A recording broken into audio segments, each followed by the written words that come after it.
Alright, we're here. We made it. One more day.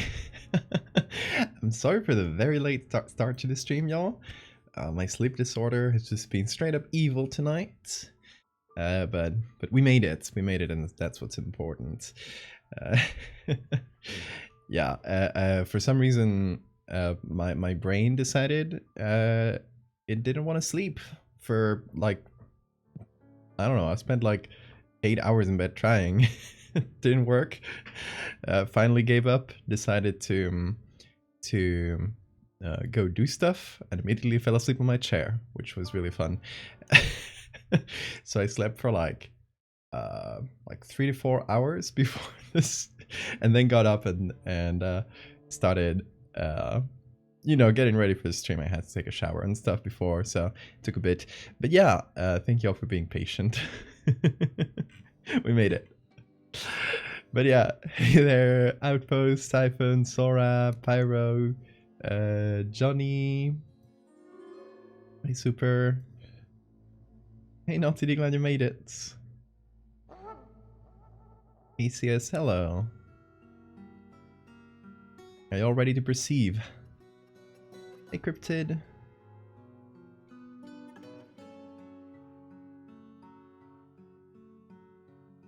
Should have parried the wakefulness. Is that how it works? Damn, I'm horrible at parrying, so...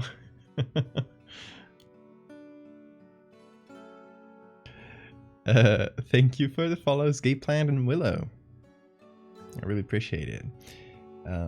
Yeah, for the new folks, look at these two kitties. This is Bean, and this here is Morty. Since there's two of them, it's kind of hard to get them both with the camera, because the camera's a bit low. I should figure out a way to like put it higher so we can see the whole bed, but that's a problem for future me. We will be doing a new self-portrait tonight. So it's been a long while since the last time I made a self-portrait. Let me see. When was it? Curious to see the exact dates. June 2021. It's been a minute. High time we update it. Yeah, I want to make a new self-portrait, and not only for like my profile pic and stuff, just because it's been a while and I wanted to. So I took a bunch of pictures of myself a couple of weeks ago, I think it was, and just for this purpose, I figured like, hey, I'm gonna save these, and on a future stream, which is today, we're gonna be turning one of them into editing myself, like something I've done, and turning that into a new self-portrait. I'll thank you for the safe reminder, but I have not started. There is currently an empty document in front of me that says self-portrait.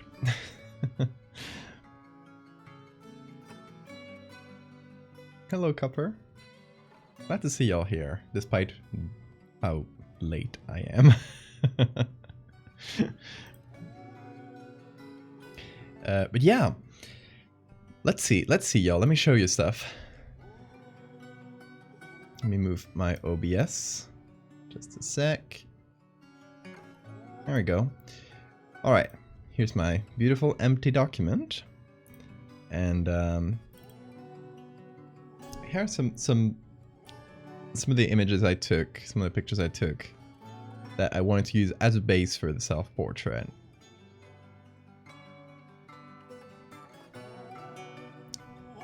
There we go. Took a bunch, similar ones. I want to edit. I think my main idea here. Here's Bean. My main idea is I want to edit myself as like a mushroom man. So like I take half my face and put a bunch of mushrooms, just like I did with the one I have, the one I commissioned for my current profile pic on Twitter. But yeah, inspired by the mycelium infection little series, like her, something like that. I think that could be fun.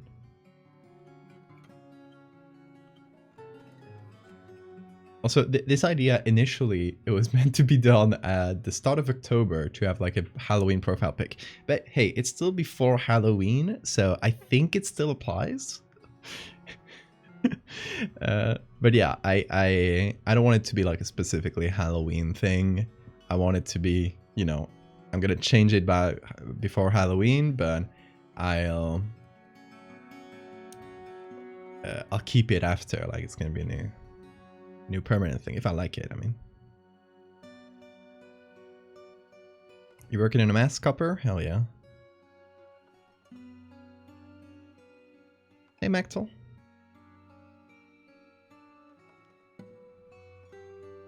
Face swap with Bean.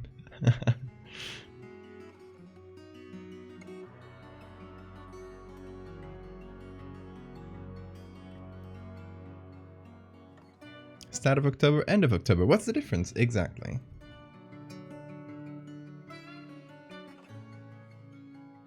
Hey, let us see that mask when you finish it, Copper. If you don't mind sharing. You fell asleep during your last stream? That's okay. That's normal. A lot of people do. It's the chill vibes. They help. Hope it ended well. Yeah, actually, if you missed the end of yesterday's stream, or if you just saw or if you missed like the post I did today, because I just posted it today. This is what we did yesterday. Jump scare. Jump scare was me when I see it. That's how you know it's good. But yeah, you might, like, you have not seen some of the details I ended up adding, because after the stream, you know, I was not able to sleep. So I was up and about, and oh, Bean wants to cool off. I get it. Morty is like extremely warm. His body temperature is really warm. Yeah, actually, you see this? You see these folds? Well, I added a Sphinx Cat's textures around the face and the neck, just to make it a little bit more foldy and a little bit, you know, just to give it a little bit more texture. It felt less flat, so I went with it. So I can't say it's like 100% painted anymore, but it's still like 90% painted. So I'll take it, you know? It's just like, I just added a small touch on top to just make it a little bit more, you know, fluffy and complex. Yeah, hope you liked it. People really seem to love it, so I'm really glad. I was having a hard time figuring out the caption for this. I even wrote like a little story, and then I scrapped that and decided to go with just found you. You know, just leaving it more open, up to interpretation. He's part cat now, yes.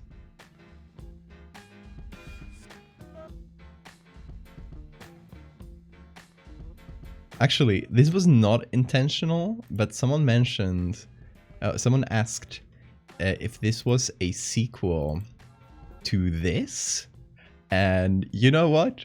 I think that's really cool. I think yeah, that's canon. Why not?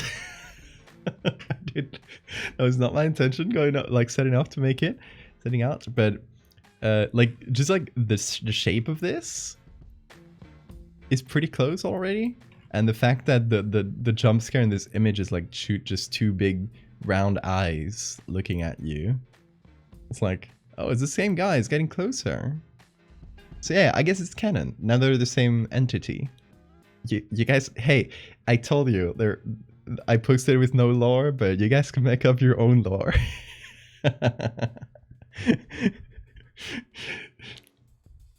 DIY lore. Did you make the POG version of it? Oh yeah, I gotta open the PSD though. Give me a sec. There is a POG version. Is it a sequel to this other pic? It is now, exactly.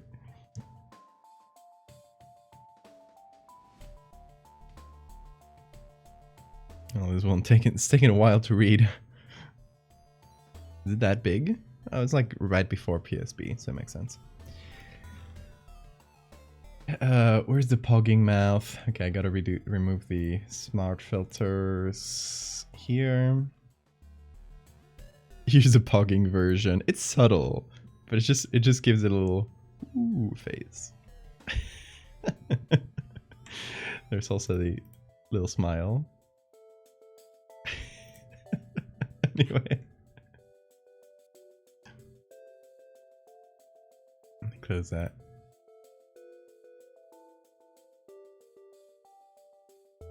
I've stared so much at that pig and somehow missed the eyes. I love that. You too, Super? I love that. They're really subtle. I think it's, you know, it's part of the fun of the image. It's like, don't look away from the sign, and people are obviously gonna look away and start looking like what is in the background, and they're not gonna find anything. They're gonna be looking for a while, and at some point they might stumble upon the two eyes looking back at them, and that's like the jump scare. Who said you can't do a jump scare with an image? Like, the images are kind of like, they're static things by definition, but our experience of an image is not static. We don't perceive everything at once. We don't get like a full snapshot of everything and just absorb it at the same time. Our eyes will be drawn to something and then wander away, move through the image and focus on a few points. So you can actually use that, and if you're an artist, that's something really, really important. You got to try and harness, you know, control. You can have areas of really high contrast, like the sign here is obviously like super high contrast, that really draw your eye on the first glance. That's what people are gonna be looking at. If you want to do a jump scare in a single image, there's a trick. You trick people into looking at a different part of the image by having something really prominent, really high contrast, that is not the jump scare. And then when they wander away and looking like at the end of the corridor, there's something like really low contrast there that they're not gonna notice at first, but when their eye wanders over there, boom, they see it. So anyway, I'm sorry. I'm blabbering again.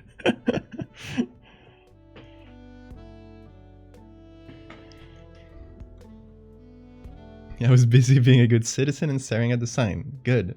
As you should. Have you seen this one? That's very good. That's a really good example of what I was gonna say. Do you know the artist who made this? So we get our, you know, living room. What's the first parts we're gonna be looking at? It's the high contrast. It's like the window. It's here, and after a while, it might take us a while to notice that just in the darkness here. And it's still like, that's, you gotta play with the balance here, and it's gonna be very subjective, like what each person is gonna see first.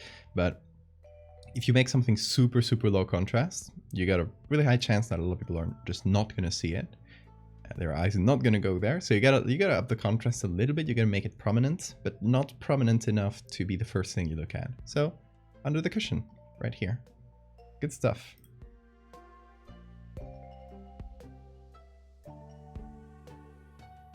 Jump scaring with an image is like having an image on Tumblr with a reblog of the exact same image and everyone under it going, where is he? That's fun. Viral image from like 2009? Really? Never came across that.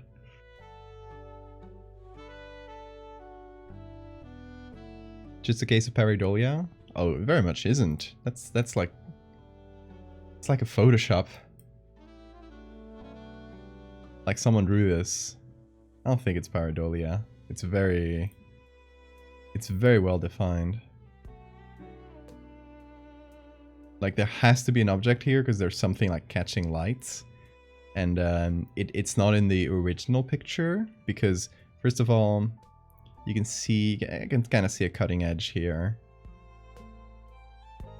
It's pretty well done, but I bet there is. And the fact that there's no shadow on here, which logically there should be. Like the lighting is coming from behind, right? Like it makes no sense that this part of the face would be lit up. The lighting doesn't match. It's subtle enough that it's not really like egregious, but if you want to see if something is Photoshop, that's the kind of thing you look at. 2012, not 2009. Gotcha. I was around the internet back then, so I guess I never came across it. That would be a fun. Actually, let me save that image just in a separate tab. We'll do a little dig in after the stream, or at some point if we want to take a little break from the art. We can do a little dig in and try to find where that image comes from. Okay, Bean, you are kind of in the middle here.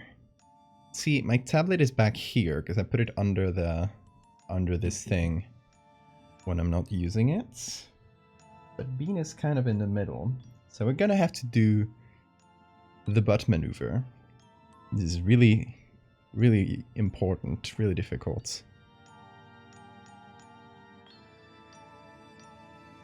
Flawless. He didn't even get up. Good job. And now the pen of my tablet is like here. So I gotta push him a little bit just to open this enough that I can pull it out. Very good, Bean. He's like, what the hell are you doing to me?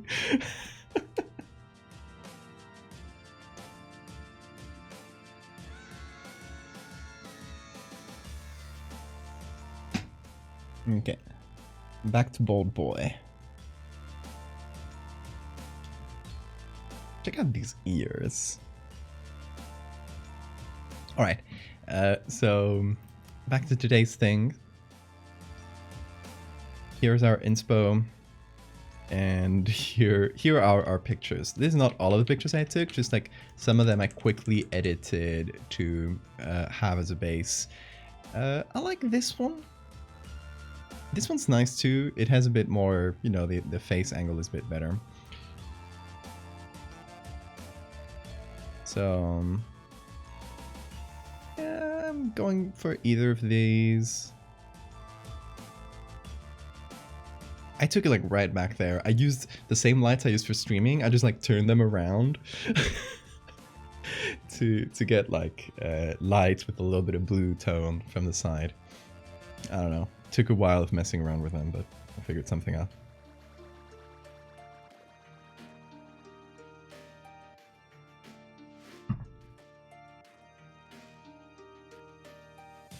Automatic drawer closing mechanism, exactly. Bean is such a useful cat. He has an important job of sleeping in the right place. Okay, kind of leaning towards this one. It's 157. Just checking out the number here because I'm gonna get the raw file, which should be saved here. Again, 157.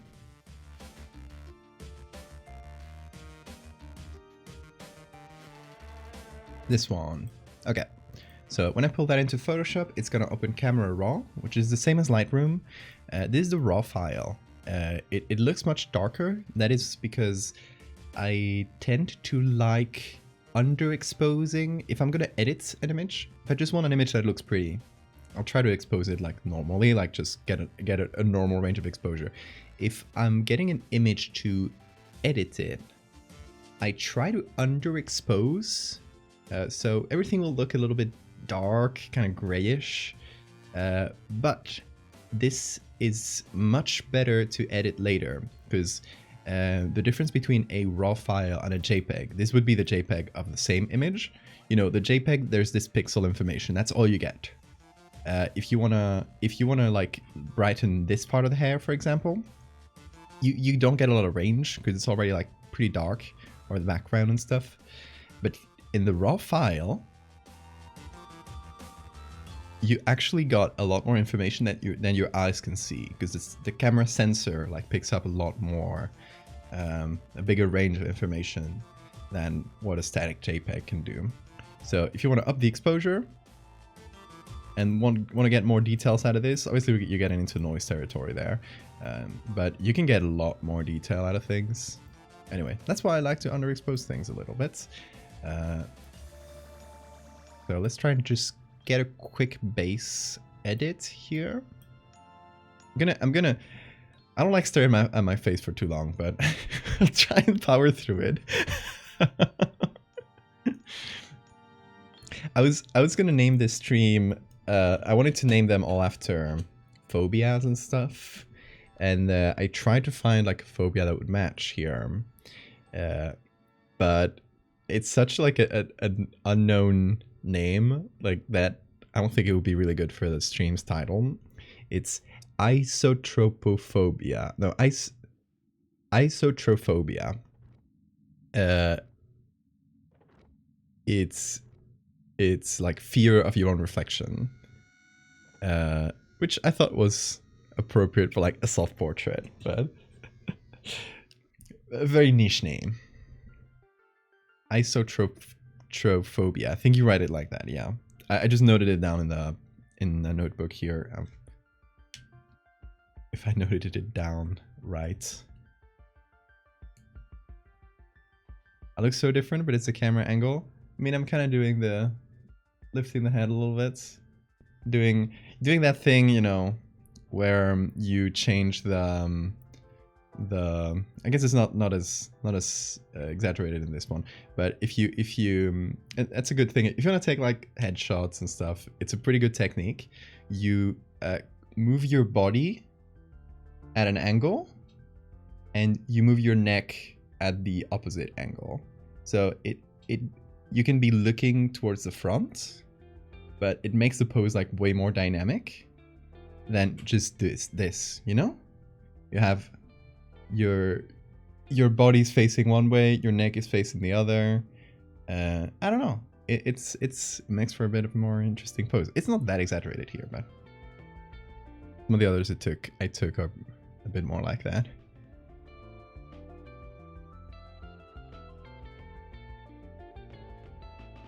Anyway,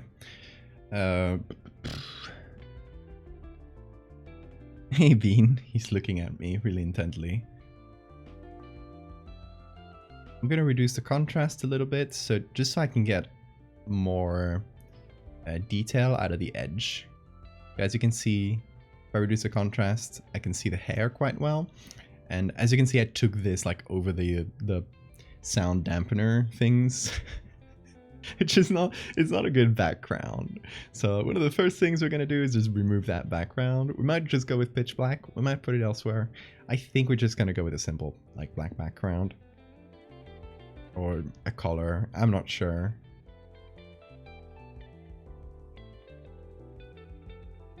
You can't find the origins of that image? Damn. You tried TinEye? TinEye's pretty good because you can reverse search an image and then filter by oldest. So it can give you a clue to what's like the oldest instance of an image that they can find. It's not like foolproof, but okay. Gonna reduce the highlights a little bit. Just like generally get more contrast out of it. And we're not gonna do the colors or anything right here. It's just getting a good base image that we can work with.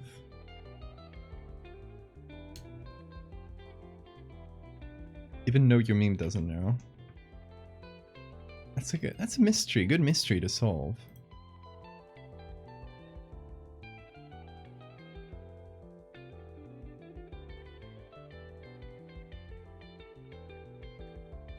But I don't know, sometimes you can find these things. Like I found the origin of an image, the artist behind an image That's pretty classic as like a cursed image. Is like the one where it's like a family posing and there's like a falling body, and it's like meant to be this ghost photo. A lot of people treat it as real.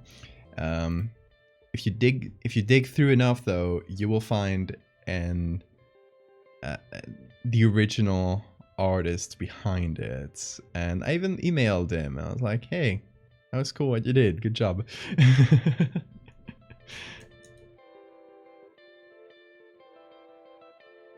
Okay, I'm going square here because I took the image as like a landscape. Which, and second thought, I should have probably taken it as a portrait, like vertical instead of horizontal. Not that it matters too much, it doesn't change much here, but I want this to be like a thing on its own. I don't want it to be like, oh, it's just like a new profile pic. I want it to be a cool image on its own, right? But it should still serve the purpose of there's going to be a profile pic. So I guess like going with a square as a base would work. You can also put it in a circle quite well. A word in Spanish. Is there any you want to know?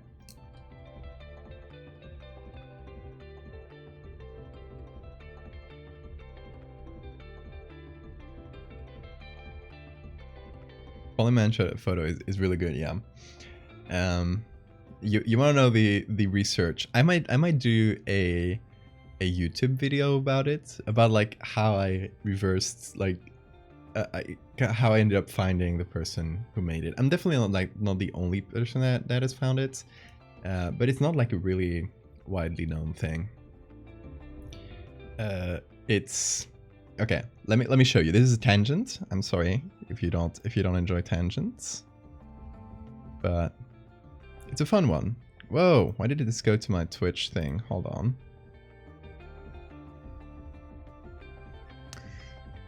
Give that a second.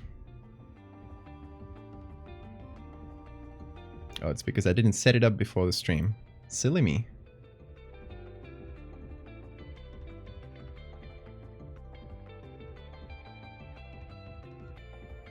Okay. That should work now. Okay, so what's it? Falling corpse image.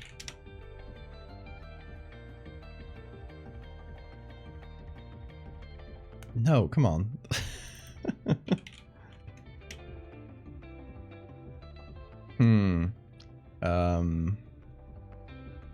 Ghost image. I'm getting that DuckDuckGo is not as good as at finding photos than compared to Google Images. Anyway, that's the one. It's called like the Cooper family ghost photo or something like that. So I was just curious as to like who made this, because like obviously this is like this can't be real for only for the simple fact that whoever made this photo framed it in a way where it would leave space for the falling body. So you know, nobody would take a photo of a family with like this much blank space around it. You would center the family a bit. So it's like very obvious that the photo was cropped with that intent, right? Unless, you know, you could say like, oh, maybe a little bit was cropped from the right.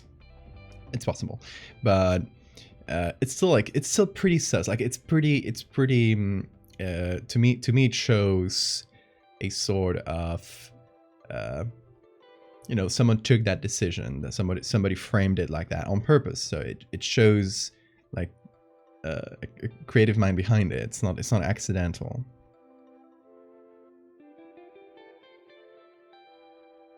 Twitch chat keeps crashing on you? Damn. Twitch, the most stable website. I hope it gets better for you soon.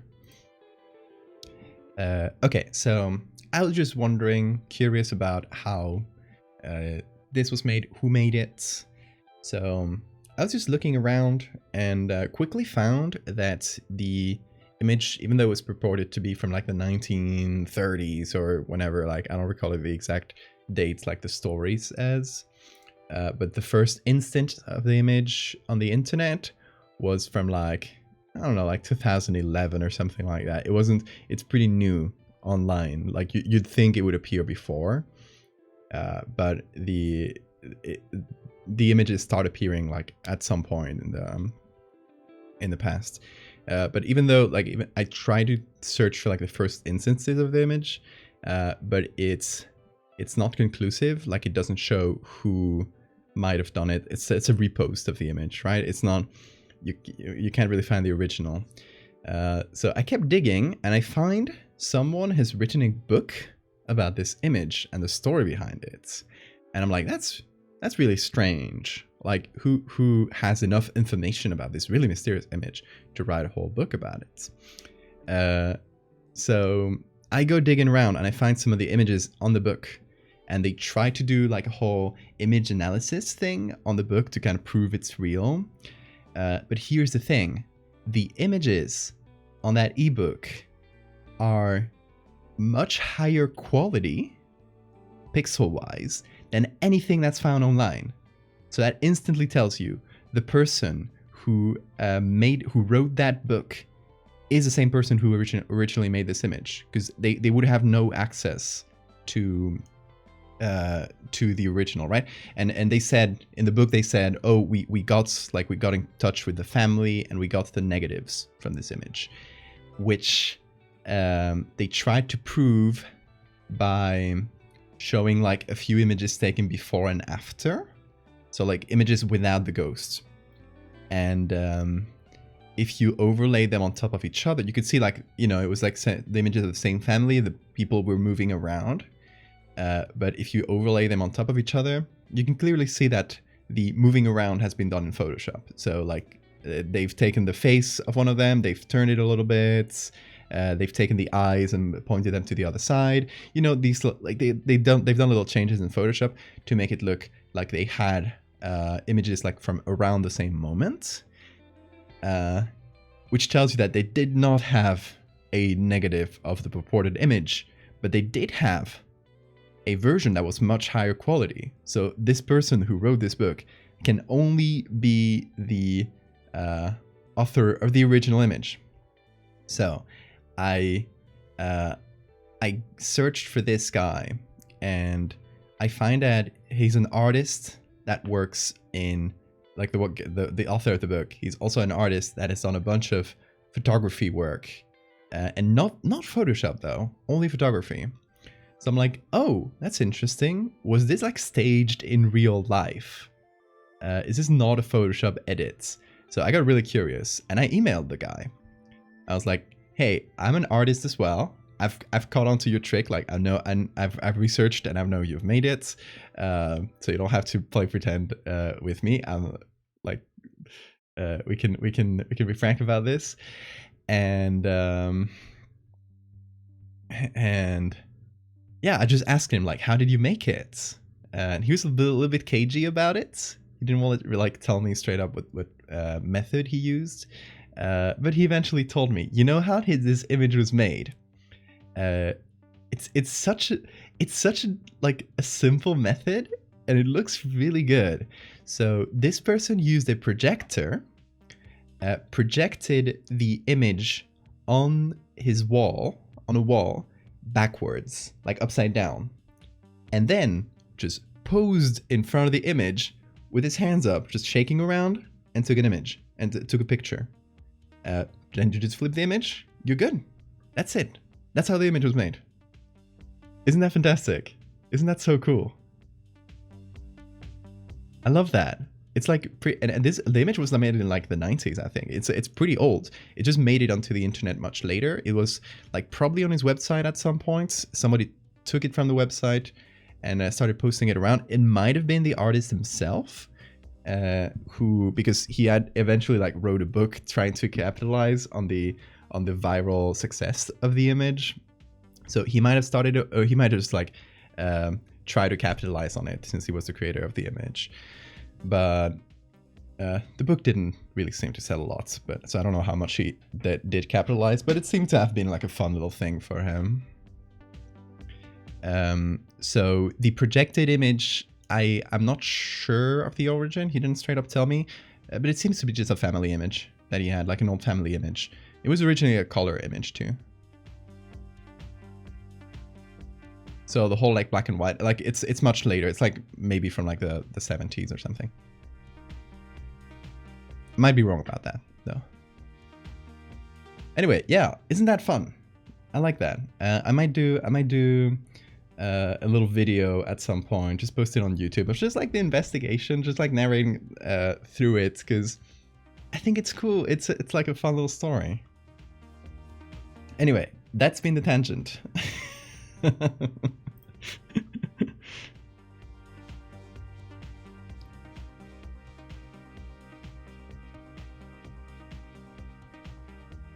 When you were a kid, you believed it. I think a lot of people believe this. It's if you Google like real ghost images, right? This like you'll find all these listicles of images that people think are real ghost photos. That one will very often make it onto those lists.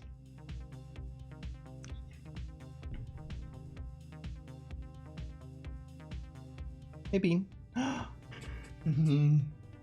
We got it. I found it. You know what it was? It was between some couch cushions. That's why I didn't find it. Yeah, but Bean is really happy to have his toothbrush back. If you don't know, this is Bean's favorite toy. It's literally a toothbrush. He loves it. There you go. You can play with it.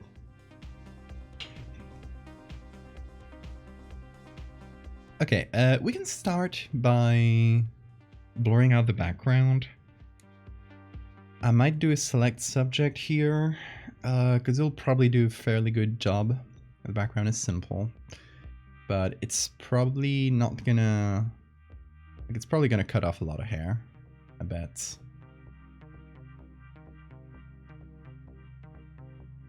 You know what? That's actually pretty good.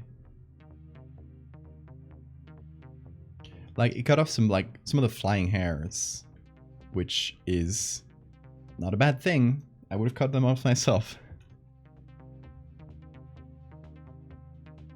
So we can work with this. My other option was just to use a brush and darken the background, because it's pretty close to black, so...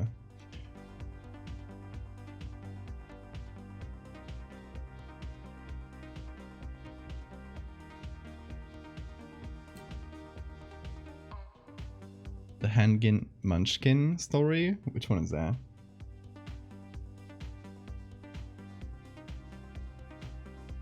I mean, we're all more gullible when we were young. I used to believe in the Lavender Town syndrome creepypasta. I was so scared of that song. Come on, Hunter, thank you for the follow. Okay, first of all, we're just gonna retouch a little bit, because why not? It's been so long since I've done retouching. Oh my god. I used to do it more, just like retouch faces a little bit, but I'm way out of practice with that. I can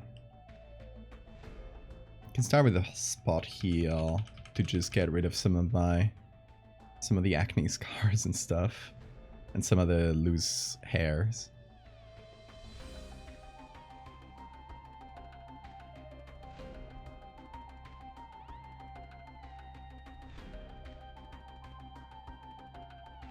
You know, I ain't that handsome, but I got Photoshop. It helps.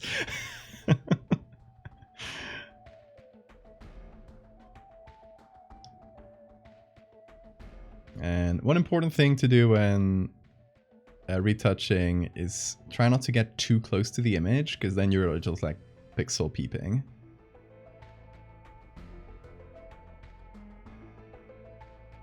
I should have shaved like that day. Although I guess I might have like given myself a rash, so maybe it's for the better.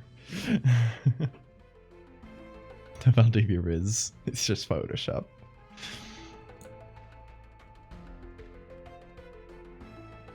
You almost passed out while you're hanging out with your cats. Have you drank well tonight today?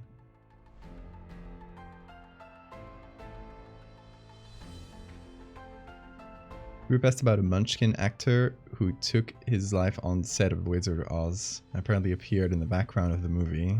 Oh, I was not aware of that one. Lavender Town story. Yeah, it was like pretty well made. I think that storytelling method of the Lavender Town syndrome, it just seeped into my brain, and now it appears on my art.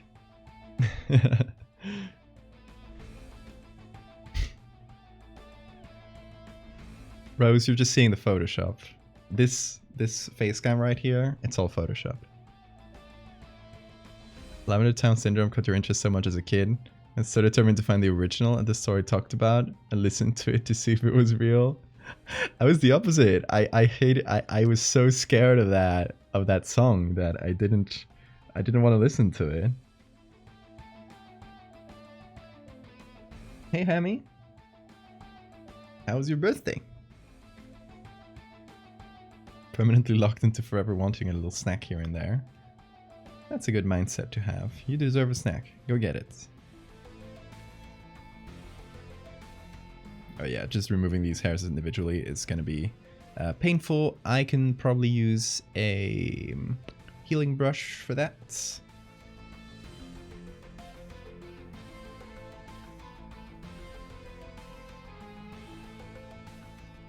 To make it look like I shaved. Which I did. I probably shaved like a day or two before, but you know, there's like a little bit of shadow there.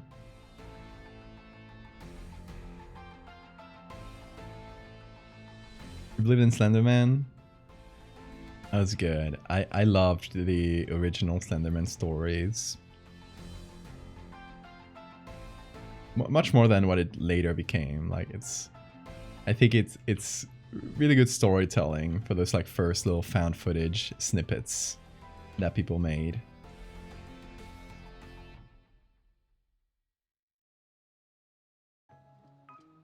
And I think that also really inspired my art and my storytelling style.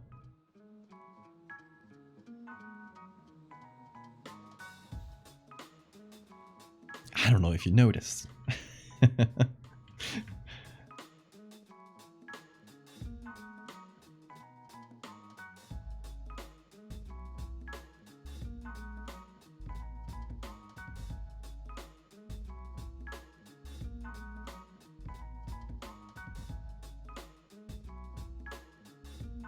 Does the stubble make it harder to edit in scary stuff? It does.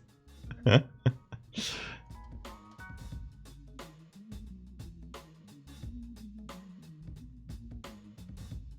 have mini cupcakes? Yum. Can I have one? Had your gallbladder out recently? Oh, sounds awful.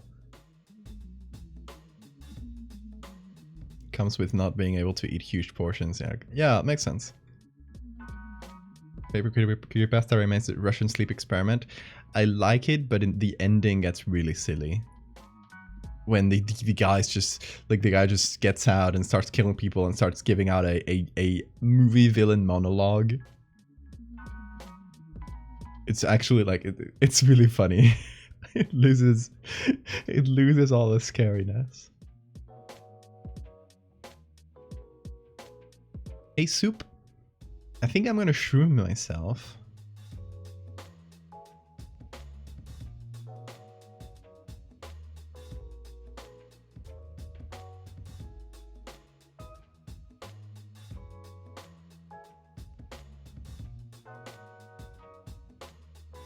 Hey, Morty. Oh god, he's shaking everything. The boy. The lad. Stop shaking the whole table, please. Morty, I beg of you.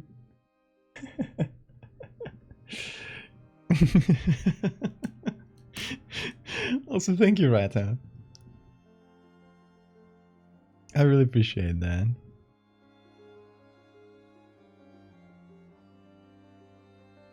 You can. I was hoping the name this creature redeem was turned on so I could make you change your name legally.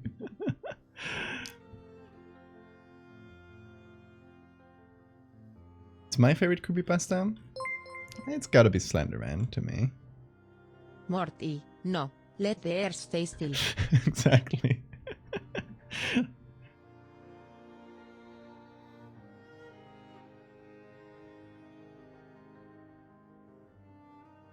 Greatly prefer folk horror.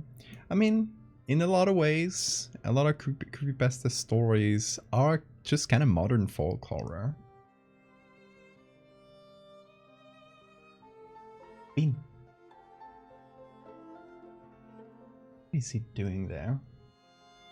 You're looking suspicious. What are you up to? Morty's going to check in as well.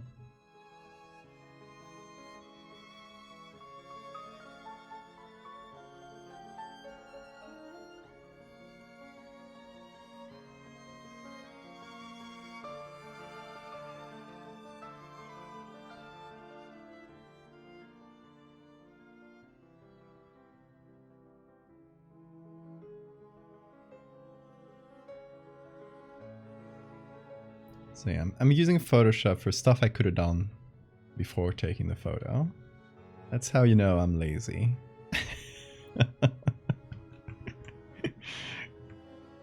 Could not live without Photoshop.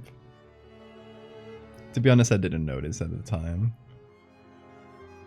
Like, I had recently shaved it, so I didn't think about it twice.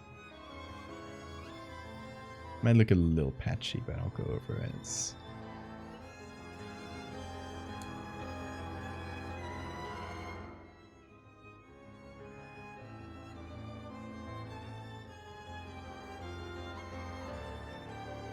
Is analog horror considered creepypasta? I wouldn't say so. It's kind of like a different wave of horror.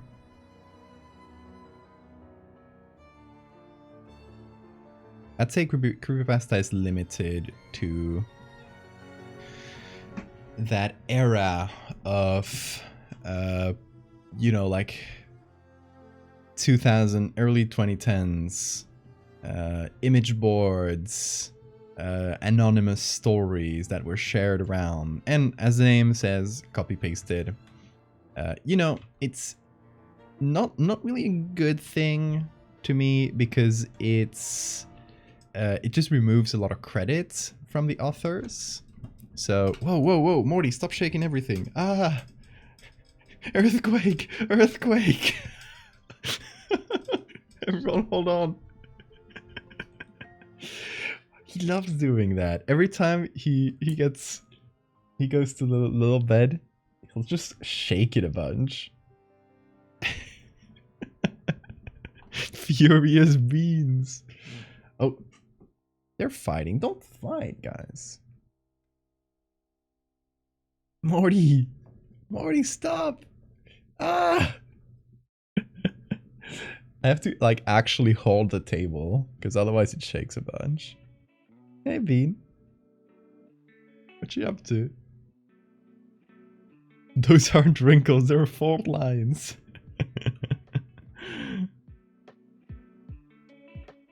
Can use a patch, I think. What are you doing, Bean? Little man.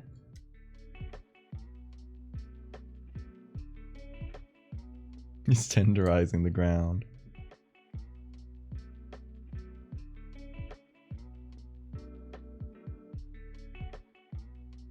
The problem with patching up this area is that... Whoa, Bean. Careful. Problem with patching this area is that it's got this shadow right in the middle. Oh, Bean is... What is Bean doing? You can see him back there. Are you going? No, he's gone. You're in my bed, wrinkle butt. They would probably call each other nicknames.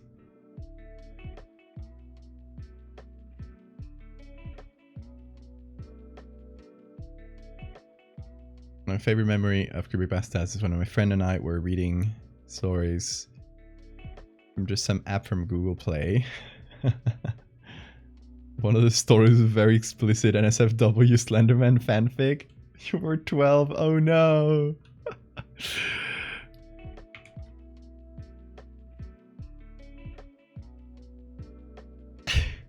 SFW Slenderman fanfic.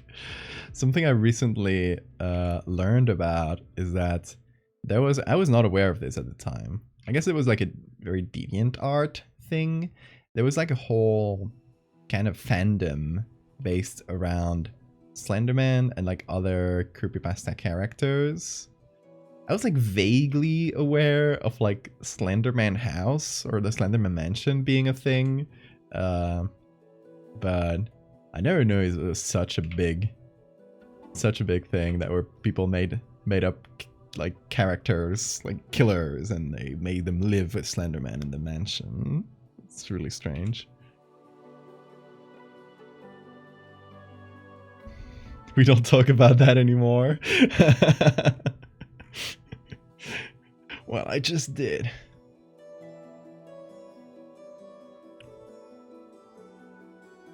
Used to see creepypastas as a silly and lower form of horror. Studying them at uni gave me greater appreciation for them. You studied creepypastas at uni? Explain. Elaborate.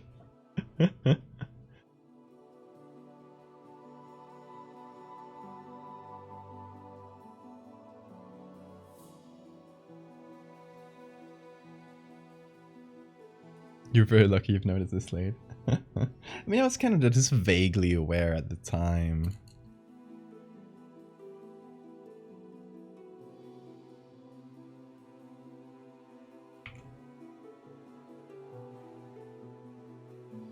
Okay, patch tool seems to work way better. So,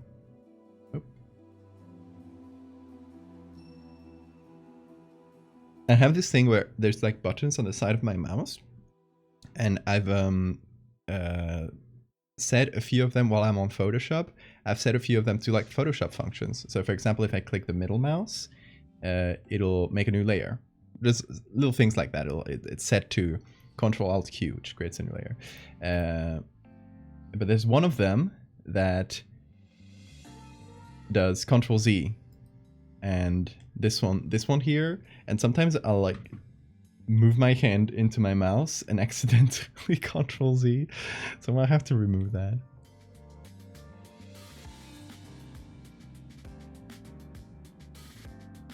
Slender Mansion? Is that the name they gave it? You did a media studies undergrad course on horror media. We had a module on creepypasta. Interesting. You wrote your final essay on it. That's actually cool. I love it.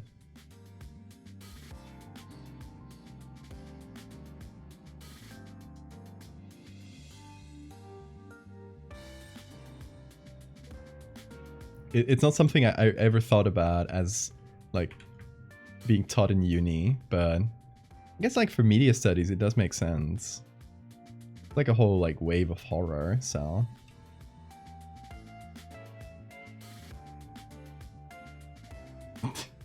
Hey Bean. They're running. Their door is open today because my partner is not sleeping here tonight. So they're able to just run around.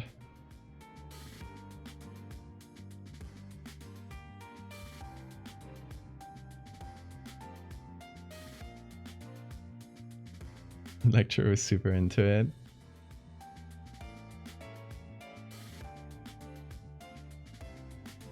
I don't know. I guess, would you guys say we are living through a sort of revival or a new wave of internet horror? It's never really gone away, but I feel like it's definitely like risen in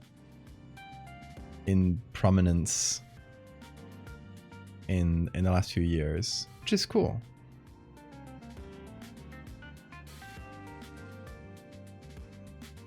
Like a lot of it is not really for me, but it's still cool. Like a lot of it is like made for younger audiences, but yeah, I realize its importance because when I was a kid, I loved horror and I loved, you know, reading creepypastas, and that really was kind of formative for me and my art and what I like in media. So yeah, like, you know, I don't like Five Nights at Freddy's, but all the kids who grew up on Five Nights at Freddy's that are growing up right now are or like carrying the torch. So I think that's cool.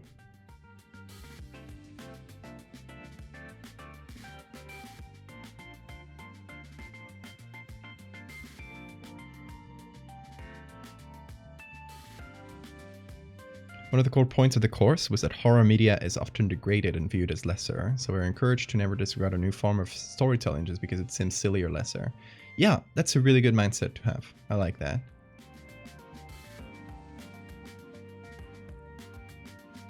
And that's true that horror is a genre that's often, yeah,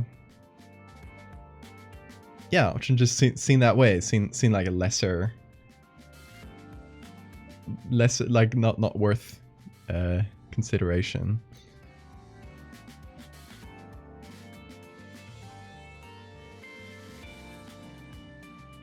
Even if Secret Besta is silly and cheap, it has huge influence.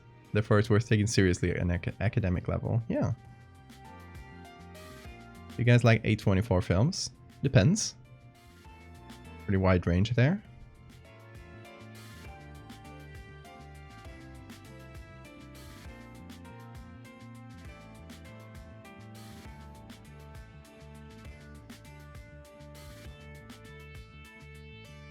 Analog horror is another example of something that's really like not for me in general. Like I don't I love like Local 58 and stuff, but it's most of it is pretty, I don't know. I feel like it's for a younger audience. Not for me. Which is fine. Not all media has to be made for me.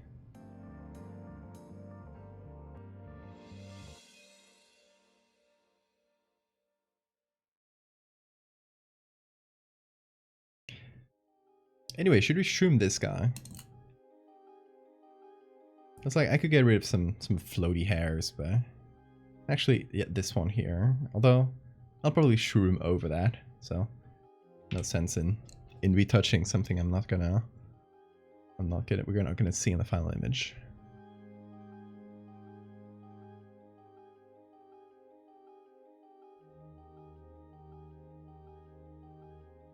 Your dad plays The Binding of Isaac.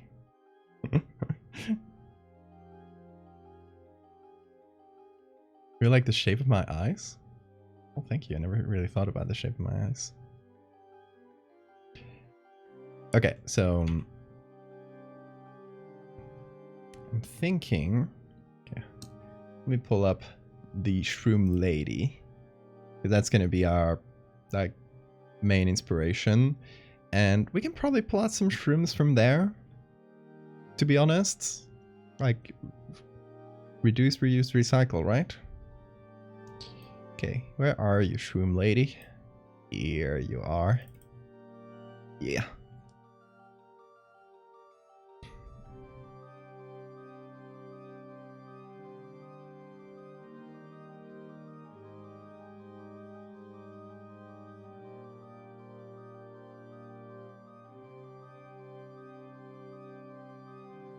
A lot of horror films for a while because everyone wanted to mess with CGI.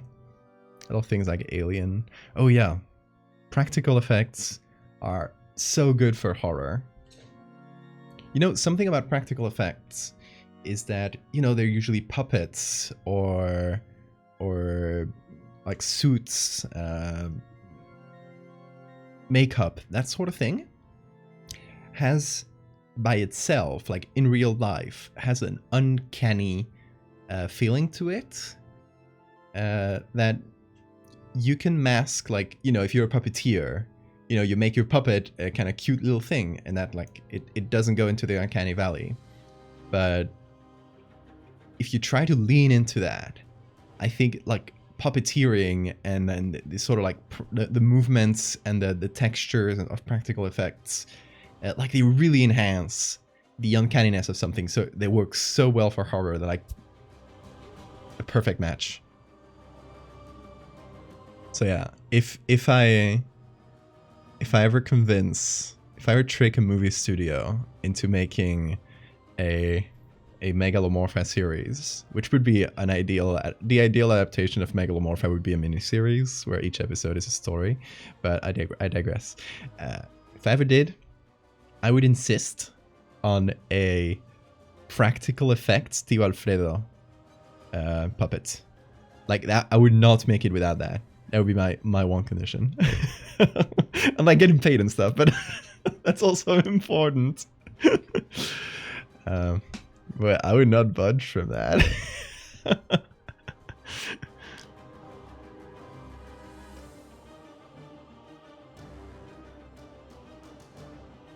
I like practical effects and CGI can also like work really well together. That's like not to shit on CGI entirely. I think CGI works best on top of practical effects. Just to hide the seams and stuff.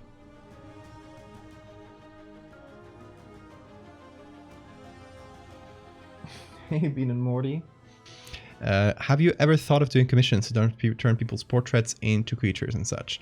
I have thought about it.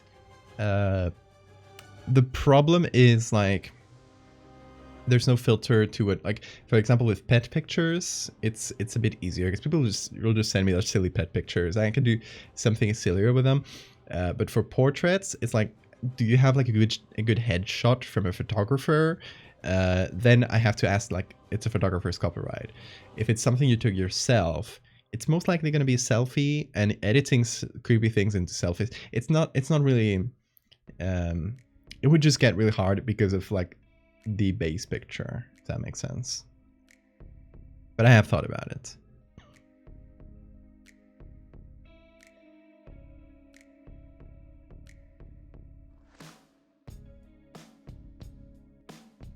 Every time a Hollow Knight song comes on, I have to stop what I'm doing and appreciate the game.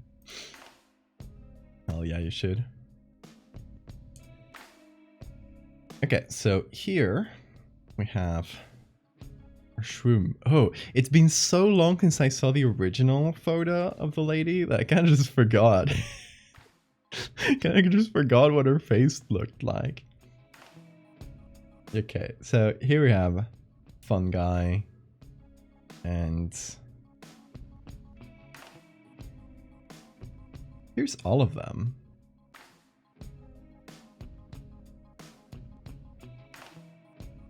Oh, I guess a lot of these are, yeah, all right. They're smart objects, but I can go into them and edit them, so I can still get the originals for a lot of these.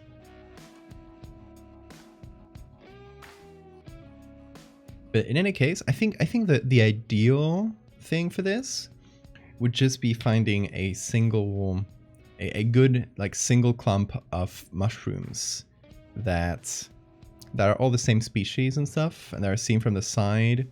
So we can just like add a bunch of them at once and use that as a base, and then we can retouch on top. So let's see. Let's go here once again. And let me, kind of in between, let's see, iNaturalist and Unsplash. They'll probably have the best shroom pictures. Did they change? Yeah, okay. They're just trying to get me to buy stuff.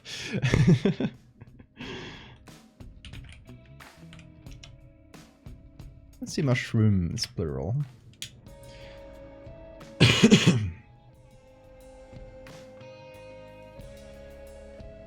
Folk horror does it best because it's nice looking to someone as a skull charm. Yeah, I agree. I love folk stuff and folklore creatures. What are oyster mushrooms?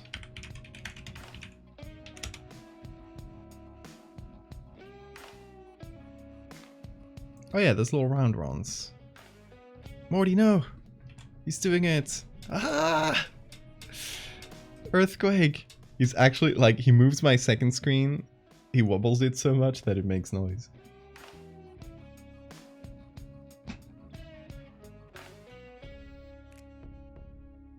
Whoa, these are cool as hell. Actually, while I'm on DuckDuckGo, I might as well search here public domain. Because sometimes it gets you like some weird sources that I don't usually look at. Morty. Go back to sleep, wrinkle giant. Leave the world in peace. You know, the edit I did yesterday, this guy he was Morty all along. Like, this is just Morty. Look at them. They're basically the same. I should make an edit of Giant Morty. Just like take that base picture from yesterday and change the big guy into just a photo of him.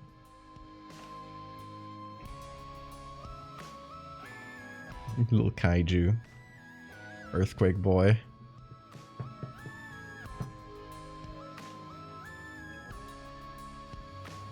Ooh, it's so small. Do you like his toes? When he does this and you can see the webs in between. It's really funny. These little fingers are so funny. Oh. Oh, he's going for the toes. Toe eater. Are Morty feet against Twitch TOS? I feel like they're close enough to humans.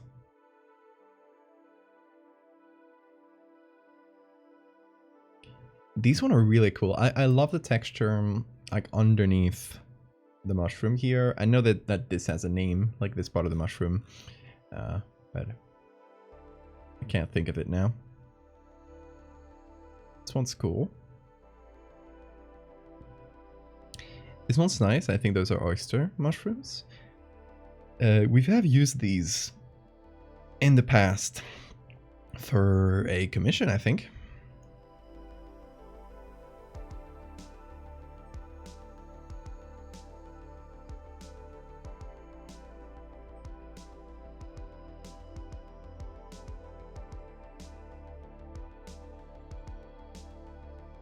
Let's see what else they have.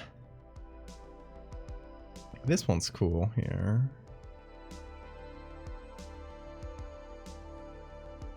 I gotta download this one because it has like a few different angles of mushrooms.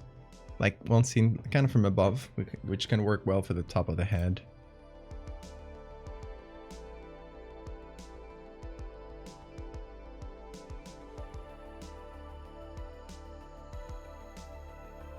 Ooh.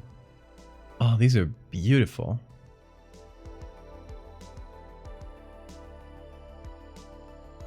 I wish I was the right angle. That's a really cool type of mushroom. The gills? Ooh, that's fun. A cleaning to like a toe cleaning sink. Such beauty. Such cleanliness. Aspirational. Que bien, Morty. Aspirational. The toe cleaning machine. He's so interested in the camera.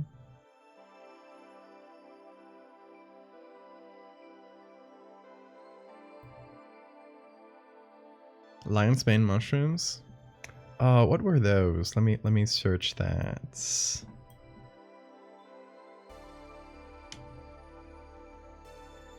Lion mane mushroom. Oh yeah, those are fun. I feel like they're not like recognizably mushroom enough for this edit, but they're really cool. That one's cool. This is a cool like body horror texture. I should use it sometime to horrify you guys once again.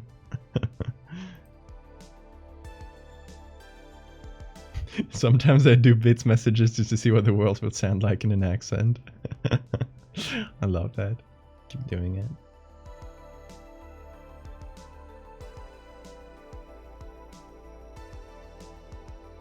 it. Okay, Rose. Hope you sleep soundly.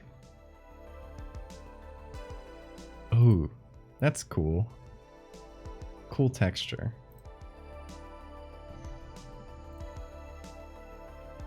Oh yeah, I wanted to add before I forget. this mushroom we saw before. This one here. What's the name of this one? I remember it. Morals. Yeah. Remember them from Stardew Valley. I want to add this to my resources library to the body horror textures. Because my body horror texture folder, like it might sound, oh, you must have some horrible things there. The best thing in the world sometimes is seeing how the computer voice handles the mysteries of the English language. Fungi. Fungi. And stems. Spores. Glorious. Fungi. So if you go to my body horror resources folder, it's like normal stuff that looks pretty gross if you like take it out of context. So like mushroom parts, there's like spoiled soup,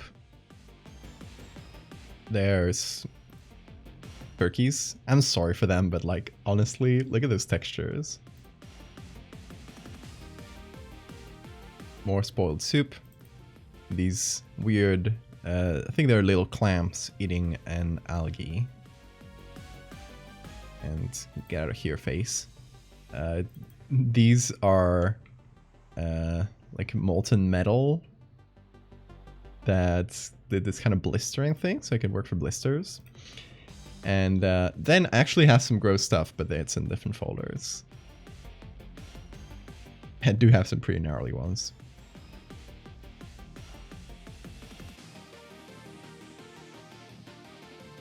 Morals are tasty. I don't think I've ever eaten one. If someone was infected with moral growths, I'd eat them. No.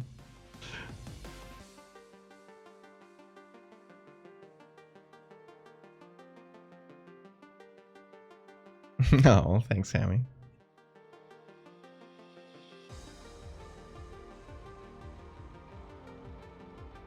Ooh, these are cool. I wish they were bigger. I wish there was a close-up of that.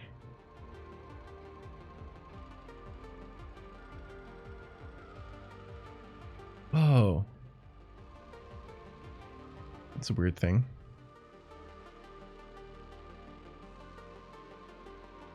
I'm sorry, half of this stream is just gonna be me looking at mushrooms and going, whoa.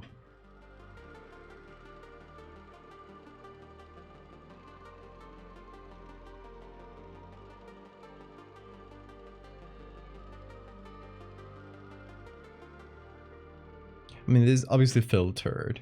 Like, there's a pretty big cyan orange filter here. So I don't think they really look this blue in real life. But really cool.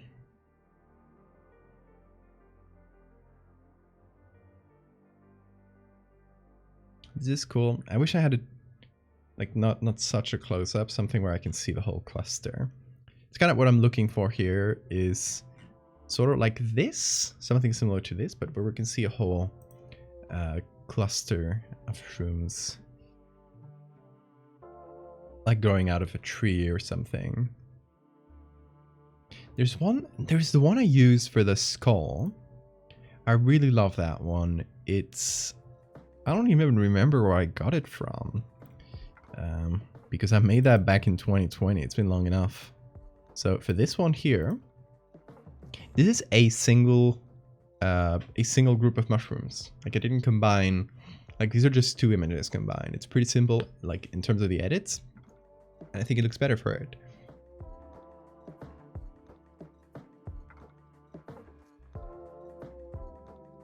That's kind of what I'm trying to find, except instead of being seen from the front, just kind of from the side.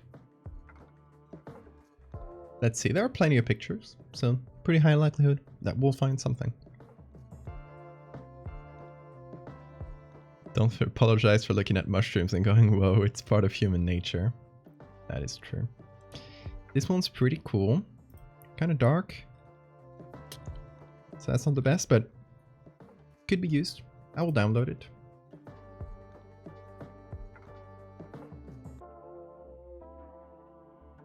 These two are really nice. Could be used to help out, to fill out some spaces, maybe.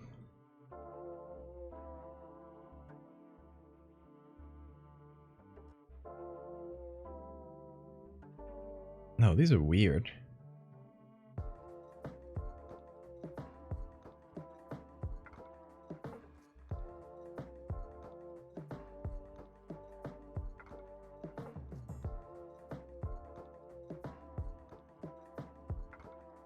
Oh, here are some of the melty ones that we use for the lady.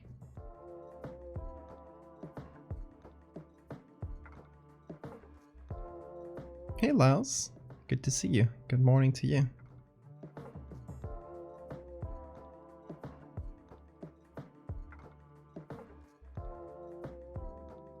Okay, this one maybe could be. I'll download it.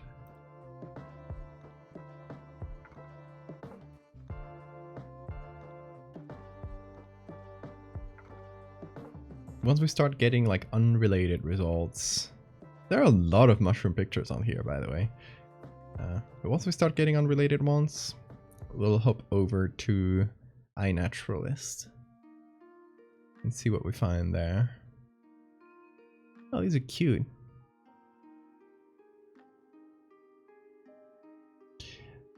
This one is nearly perfect. Like, it just has a fucking branch in the front. Ugh, so close to greatness. Ooh. Okay. I like this. Really pretty mushrooms. Could go well with this one, which is the same type.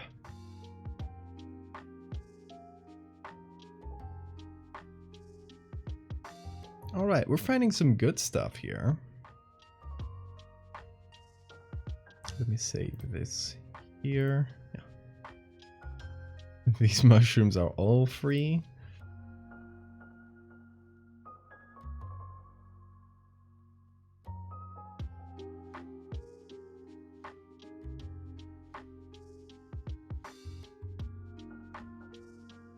Good little cluster here.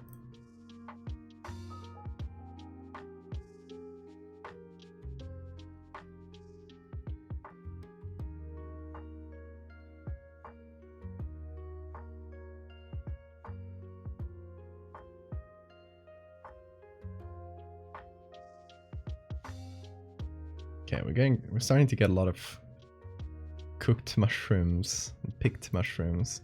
It's not what we want. But this looks pretty cool. I think we're gonna have like the quality is not gonna be as good, but this clump is really cool looking.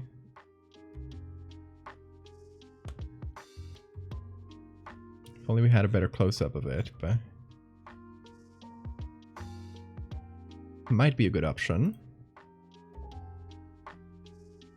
I'll try it for consistency, because also this is not black and white, so it's gonna be hard if we just take a bunch of different mushroom species.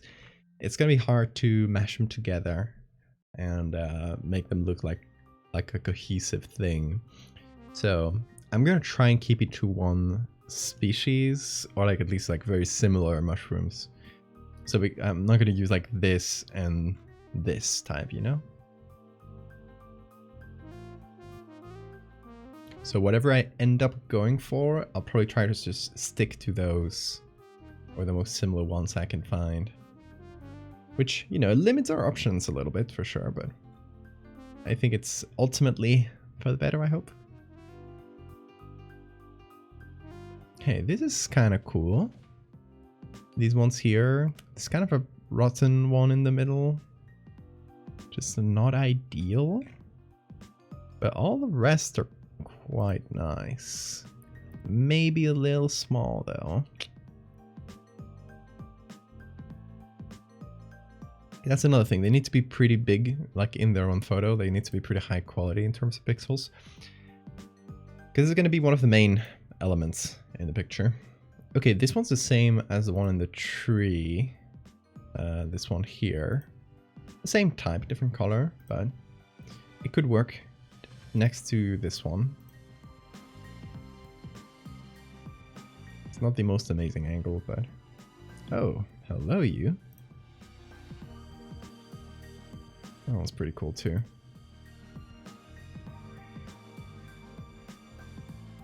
More! Oh, this is a treasure trove. A little bit blurry, but we can use the ones in the focused area, like these ones. Really good. Top tier mushrooms right there.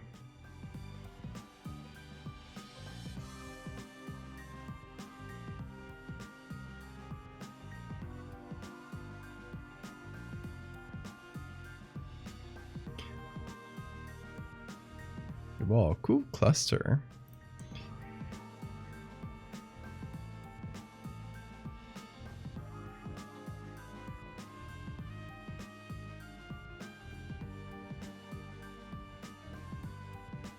I think we might have enough.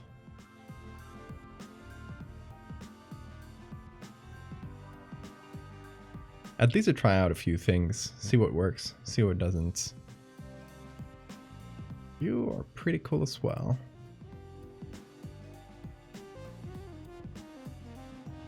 Don't recognize those mushrooms, unfortunately, but they are pretty. They are pretty. Okay. Shall we try? Let's see. Whoa, I downloaded like 14 images. 16. That's a lot.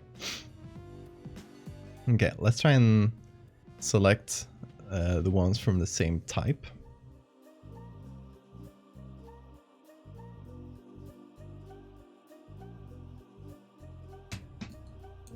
So all of these are not exactly, because you can see the colors are different and stuff, but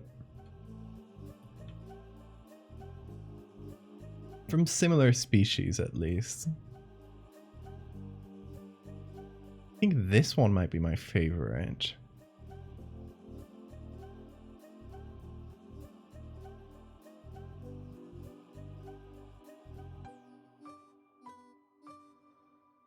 I've turned that a little bit. Flip it. Because I want to do the left side. I mean, the right side of my face. Left side of the picture.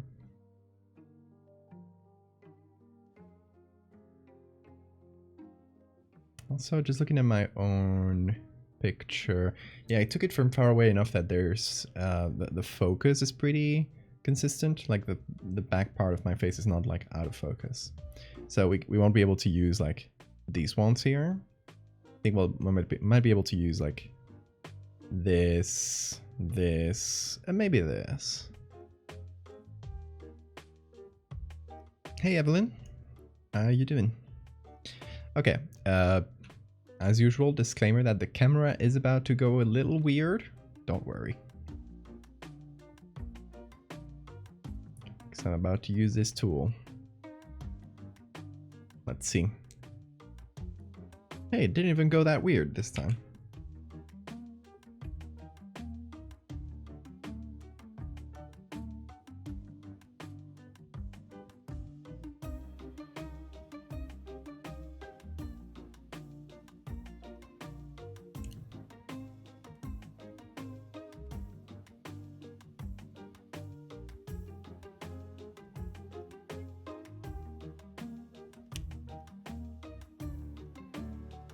These ones might be too out of focus.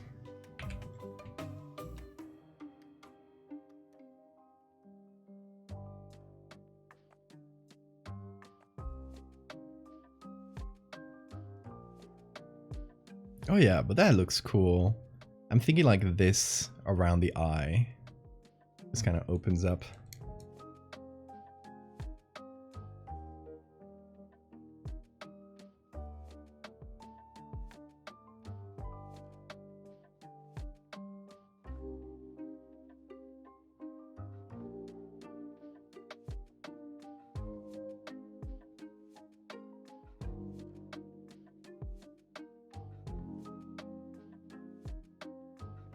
Oh, also, I got something to show y'all.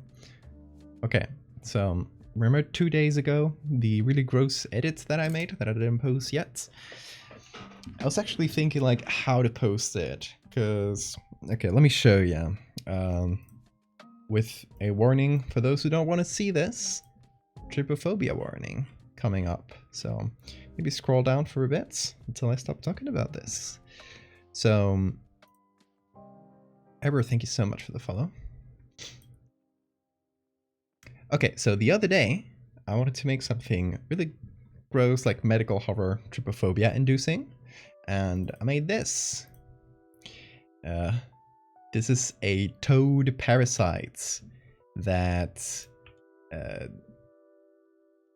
like you drink contaminated water with their eggs. The eggs attach to your throat and then hatch, and the tadpoles drill inside your soft tissues, and they stay in there, and they spend their time and they mature in the soft tissues of your throat and your mouth, and when they're ready to come out, like here, they come out. Thank you, Error. Still thinking about that boba joke. This is what happens when you don't chew on the boba. So, I figured, like, this is pretty gross, like, among the grossest things I've done. So, I figured it would be nice to sort of balance it out. I'll post it, obviously, with its content warnings on Tumblr. On Twitter, I'll probably post it with one of those, like, click to show, like, spoiler things. I don't know. I'm still not fully decided whether or not I'll do that, but I'll probably do. And but I decided, for everywhere else, I can't really like hide it or something like you can do on Twitter. So I thought it would be nice to have a second, cuter picture to go with it, and to sort of like dampen the horror.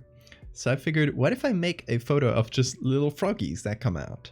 And this is what I made. I made it yesterday out of stream, today, I guess.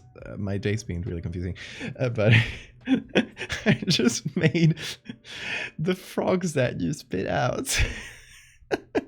It's still, it still looks like spit, so it's slightly gross, but it's froggies. So something to kind of balance out the gross.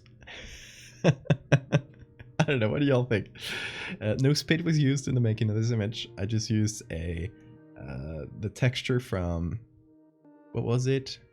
Like one of those slime things. Like I used them here, you can see. And then some bubbles from like a soapy water mixture, like a picture I found of it.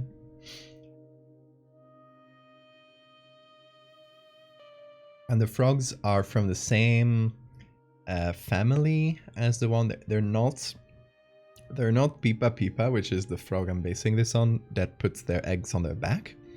So they're not the Suriname frog, the Suriname toad, sorry, which is really flat looking. It's a really funny looking frog, but I couldn't find really good images of them, especially the young ones. I could only find images of the adults.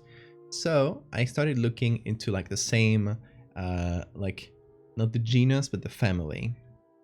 Right, so it's I think it's like Pipids or something like that. It's like the whole group that includes Pippa, like the one we're basing this on, and others. They're just kind of like pointy-nosed frogs like this. So I found a bunch of images of those, and they look much like rounder. And I figured it would be nice as like the little toadlets, little like newborn toads that pop out of your mouth. So I made them really small and put them on a hand. Infinite frog glitch. Yeah, so if we put them side by side, we get a little bit of a dampening of the body horror with some cute animals. I don't know. It was just an idea, and since I couldn't sleep today, I figured I would just like try it out. But yeah, now I pretty much have it. I just need to figure out the scientific name and the common name for the frog, because I want to put that in the text. for the scientific name, it's gonna be like Pipa something, like the name of the genus Pipa, and the name and a species name that I gotta make up in Latin. And for the common name, it's gotta be the something frog toad. But every word I look for is already exists as a toad. So like I tried burrowing toad, which I think really works really well for what they do. They burrow inside skin. Burrowing toad is already a thing. It's a different type of toad. I don't know. What would y'all call these parasitic little toads? I'd love to hear suggestions because I'm out of ideas.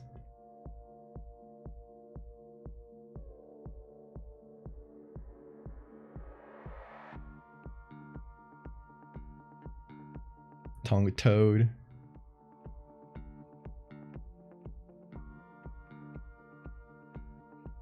Oh yeah, another important point for these toads is that they're usually parasites of caimans. Caimans? How do you pronounce that in English? Anyway, little crocodiles. They're from the Amazon, and they usually parasitize caimans, but they can sometimes affect humans if they drink untreated water.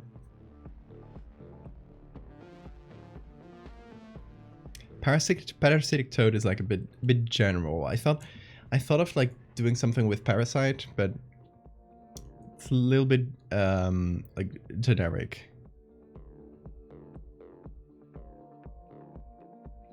Caiman. Hope I said that right. Okay, so I'll probably have to go over this part because it's blurry. Mix the words blurry and blurred.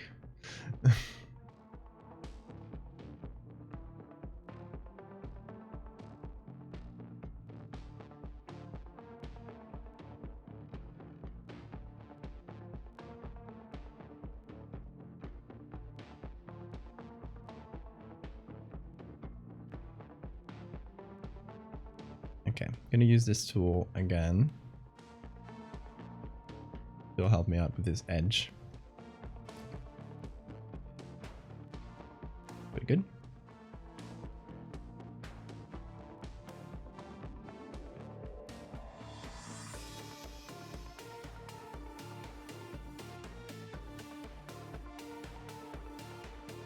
There we go. So that separates our three rooms. I think it's a good base. This goes well over the eye. And this one can go underneath. I can flip it. Whoa, where did you go? Here you are.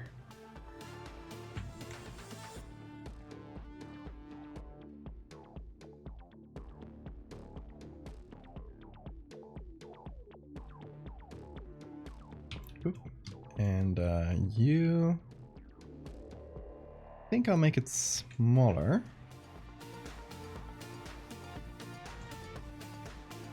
And put it down below. So close to where it was, but a little bit more, you know, inside.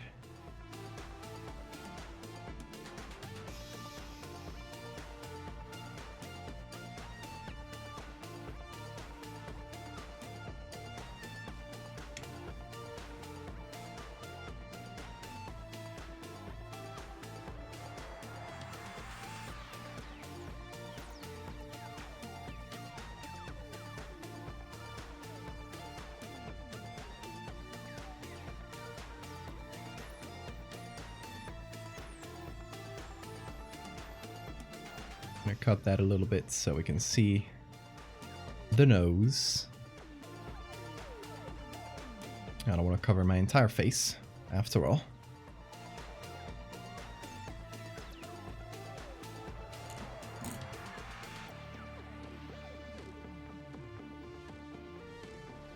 Would these toads not be scientifically alive if not capable of reproducing on their own? I mean, parasites are alive, and they need another species for their life cycle. So, So I don't think that's a problem. Hey, Jesus.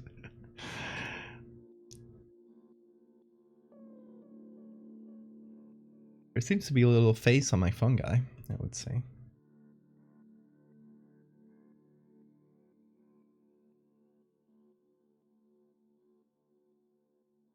Like these two on the side, and these ones, if we rotate them, could work too. Maybe for like the lower parts.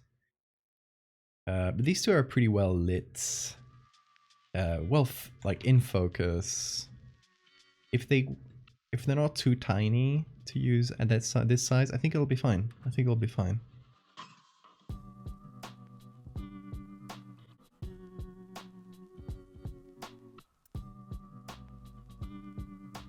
Okay, so we're gonna use this tool. As usual, the camera is not a problem. It's on my side. I'll probably also use these. Okay, so I'll be making a few copies and just selecting different mushrooms instead of selecting it all at once and then cutting them out, which in hindsight was not a very ideal way of doing this. Oh, thank you for the same reminder, Jesus.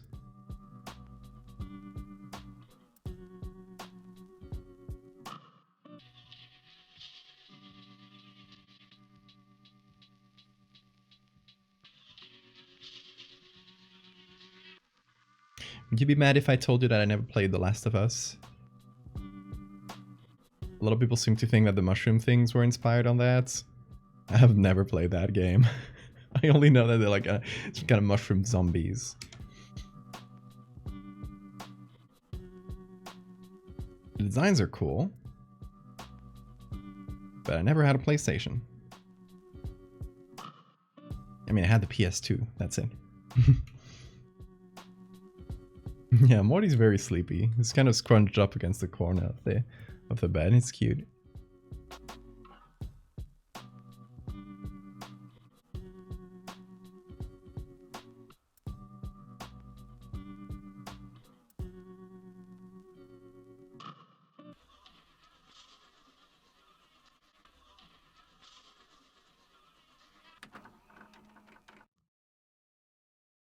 On PC.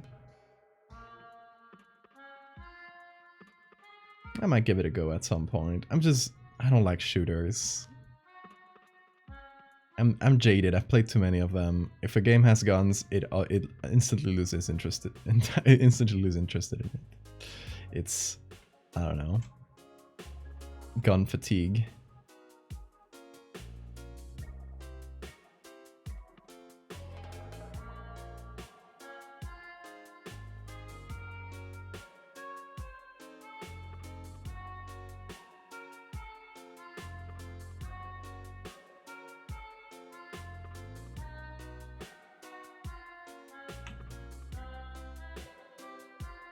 Okay, separated these two because they all work better individually. Earthquakes have temporarily stopped. Morty's sleeping, yes. He has spent all his energy on earthquakes.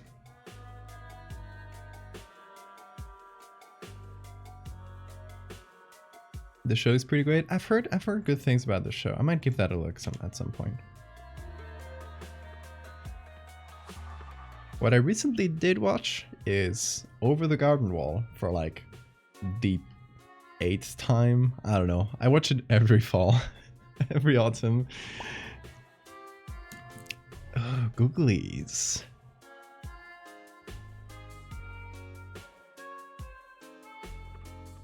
Well, guess who's getting googlied? No! You finally did it! You googlied me!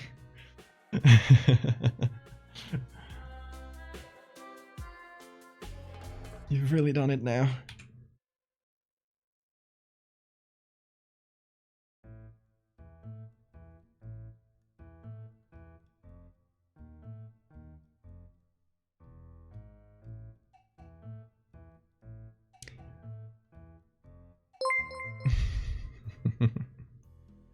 Insert supervillain laugh here. Supervillain.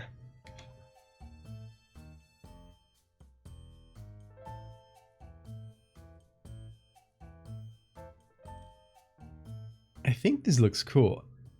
I don't know if I would add much more than this, honestly. Like the silhouette reads well.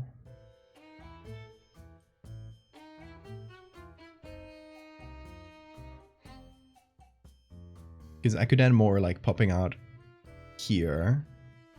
But then we kind of lose out on the silhouette a little bit. I like how it's cut off like this.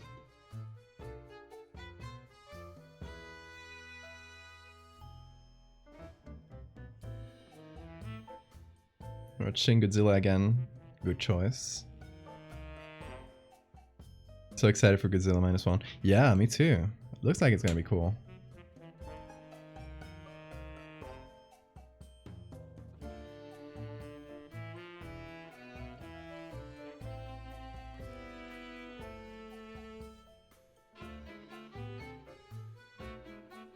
It's funny how they can make like 1,000 movies about the same big lizard, and I'll clap every time.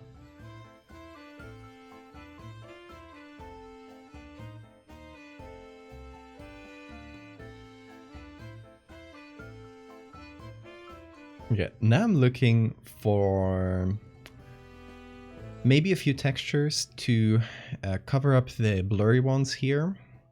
That's what I'm thinking about.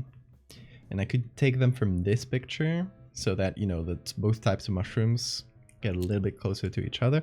We're gonna have to do some color stuff, obviously, but that might help. Or we could get them from this photo. It's not that we have a lot of really good edges there, because a lot of it is blurry. We have a couple good ones here. Maybe they're slightly blurry, but they're better than the other ones.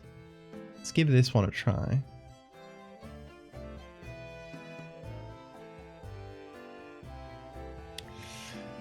It's blurry. It's probably gonna be fine. It's a little bit better than the other, so I'll take it. Mother has my heart. Yeah, same. Big Moth is top tier design, and I'm definitely not biased in this regard.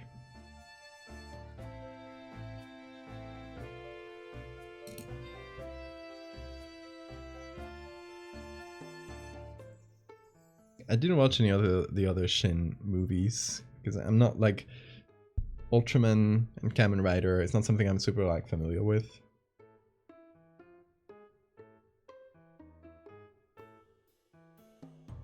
Wasn't the creator of Over the Garden Wall working on a Redwall animated series? What's Redwall?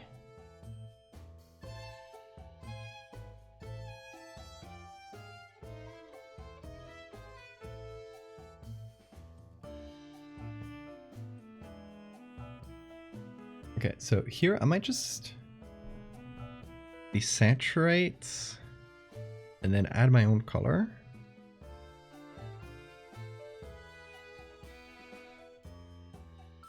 Or maybe do colorize here as a base.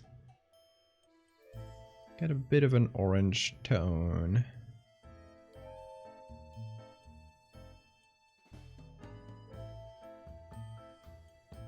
And then to add a little variation.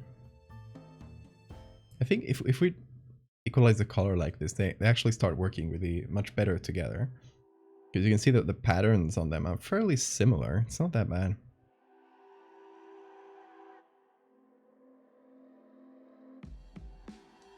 So we can have this as base.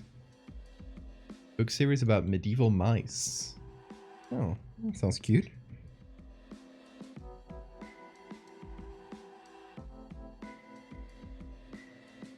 I'll definitely watch whatever the creators of Over the Garden Wall get up to next. They have my trust.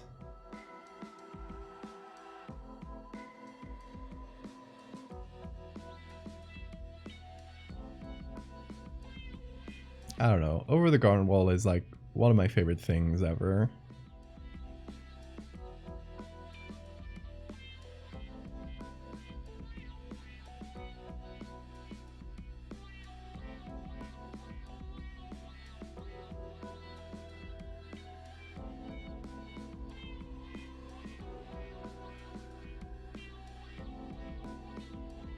How bad can talking mice be? Exactly.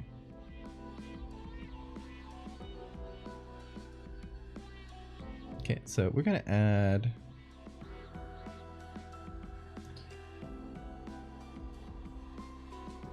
a few adjustment layers, especially on these mushrooms on the back.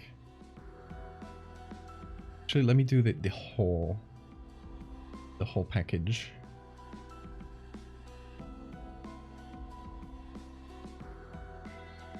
So I'll go here and do color, soft light, and normal, which is a shortcut I did, like an action I created just to create a bunch of adjustment layers because I use that so much.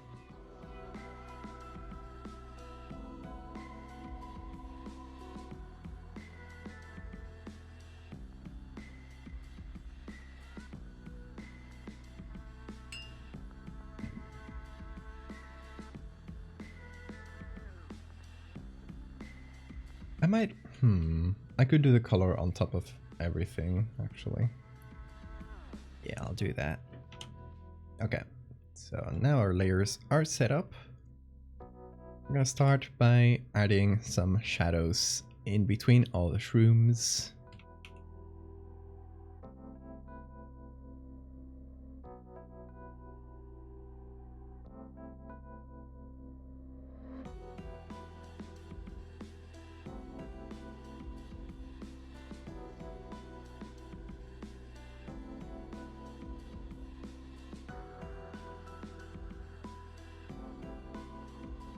Much better already.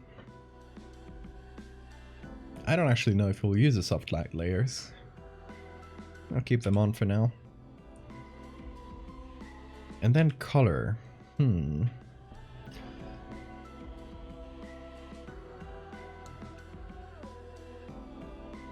I might just group up every single layer.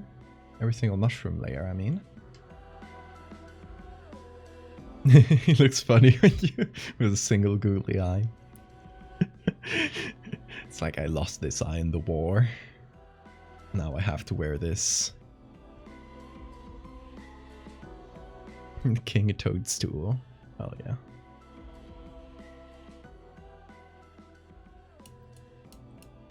Animated movie on Netflix?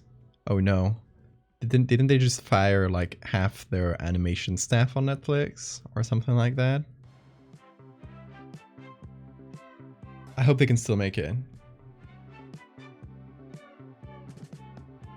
Yeah, but I think that was like pretty big. I don't know, they fucked over the animators a lot on Netflix right now.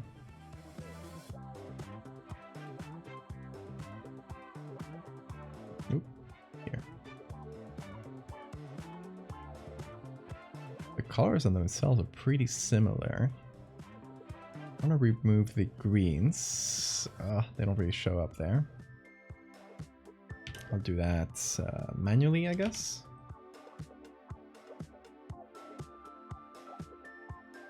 There we go.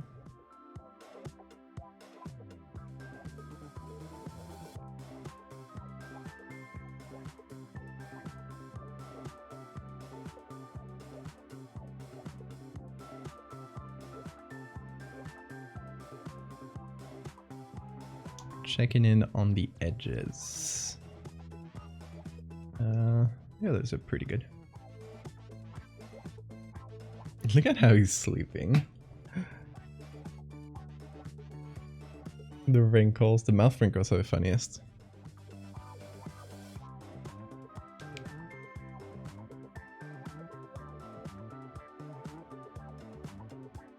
I think these are turkey tail mushrooms. Nice. That's a fun name.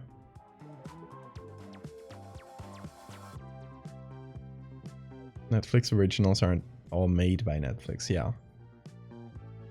It's like they did have an in-house, or they do have an in-house animation studio. But I don't know if that's related to that Redwall series.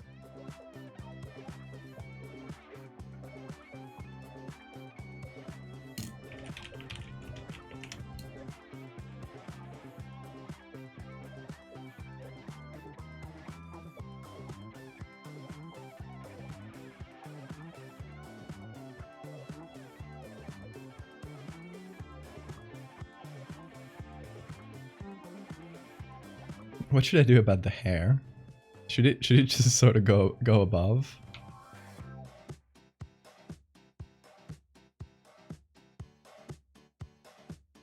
It doesn't match perfectly, so could make this font smaller.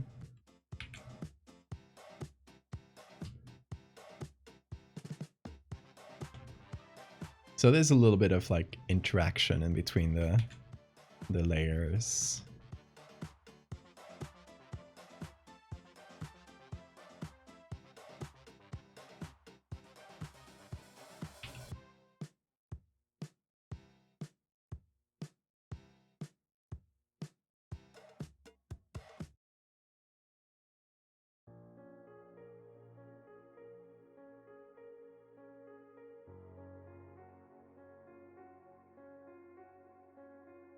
I might do a hairbrush and use these in a bit.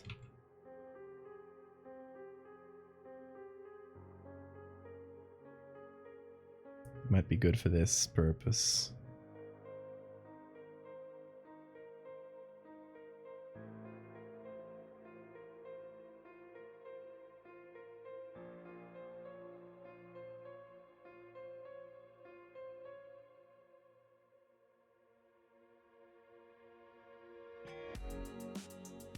There we go. Apparently was affected by the bullshit in Netflix. Oh no. I hope they still get to make it. Hey Mooney. Welcome. They're either turkey tails or false turkey tails. Hard to tell from just pics. I guess we'll have to taste it.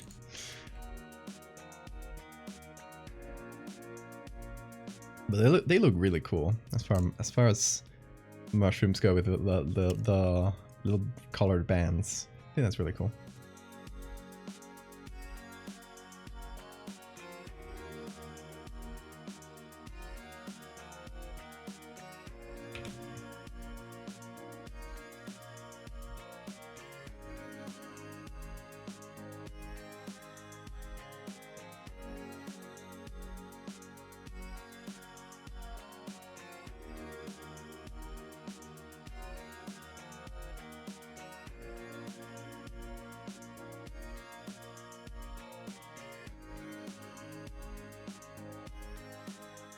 Yum.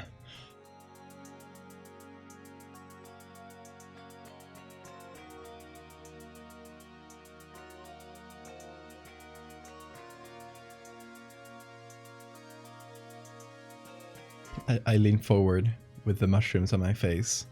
I say, go on, don't be shy, take a bite. Homegrown.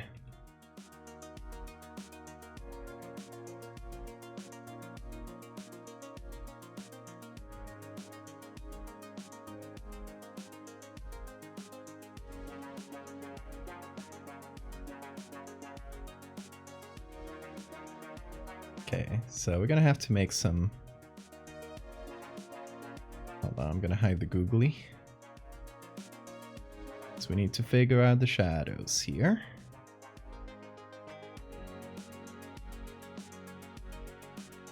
Actually, oh, I tried out this idea for shadows. And here's a trick. Okay, so I make just a regular layer. I make a spot like this. And I make all the shadow in the layer style. So I go here and reduce the fill to 0. And then create a bunch of drop shadows. And go with remove the layer knocks out drop shadow like this. And we start here with maybe an overlay. Like some pretty dark. Go. Reduce the opacity. And what I want to do is try to emulate a real shadow from the face. So like something from here. That's what I want to try to emulate. I increase the size to make it a little softer, more or less as soft as this. And then you can just create more drop shadows to give some of the edges a little bit of color. So for example, I'm going to reduce the distance here to 0. And with this one, I'm going to increase the distance. I'm going to go with a more saturated kind of orange tone. Hopefully only going to show up there when I'm done with it. Does that change? No, okay. Gonna duplicate this one. Change the distance to 0.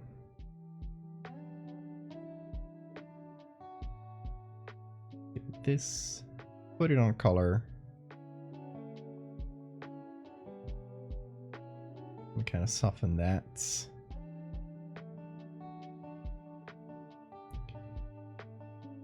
So by just like chaining up a bunch of different drop shadows, basically, you can create a pretty complex looking shadow. And then you straight up just take a round brush and paint it in. And that way it's like gonna be, even if it's just a solid color, it's gonna be the perfect opacity. And gonna save some time. It takes some setup, it saves some time. I might just start doing this. I might add this to my roster, you know? So the nose does a pretty long shadow here. So everything under this should also probably do so.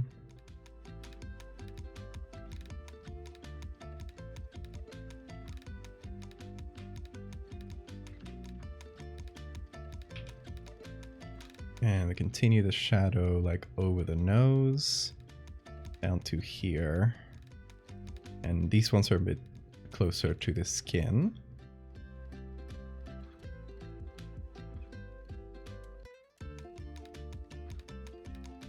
We're gonna have to add like shadows inside, like on the shrooms themselves, but this is just like testing out the shadows outside. And if I want any part of it to be softer, I can just use a softer brush. Do this.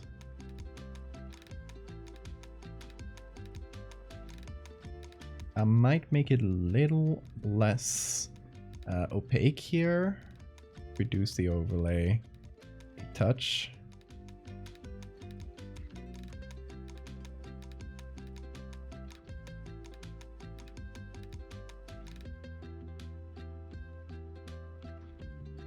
And then the closer like contact shadows, we want them to be as dark as this. Still have them keep a little bit of color. Hey Rakut, how you doing?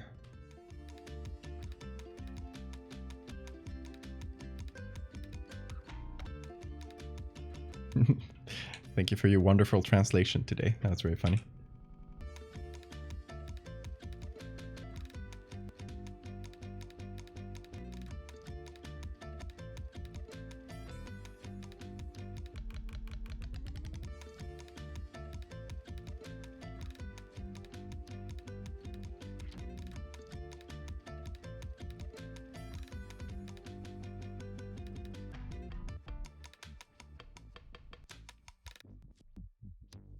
Hey, Mama Cass, thank you so much for the follow.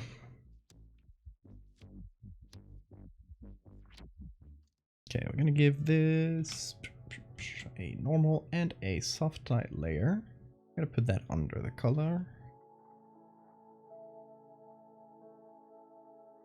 We're gonna start adding some shadows.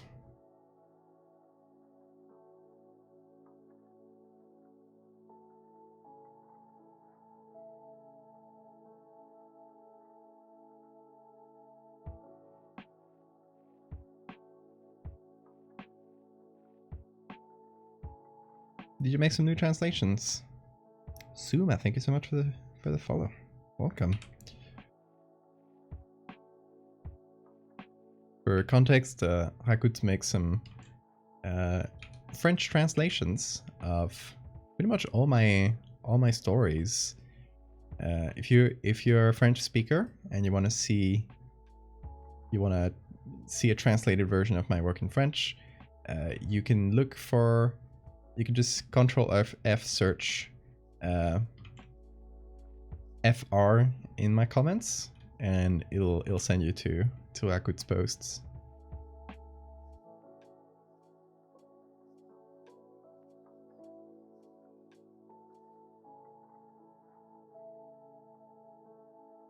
Or just follow them, and you will see the translations in the replies like automatically.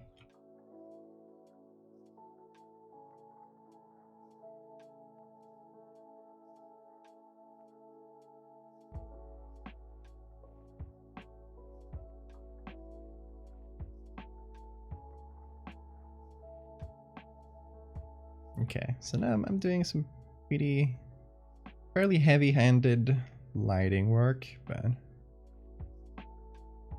the contrast is fairly high on the image, even though it doesn't look like it. If we go to the original and actually like put it at its original contrast, it's much higher than this.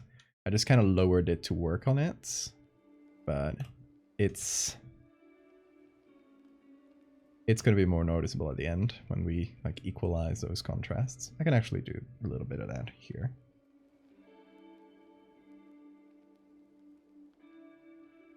Oh, wait, I did that under the retouches.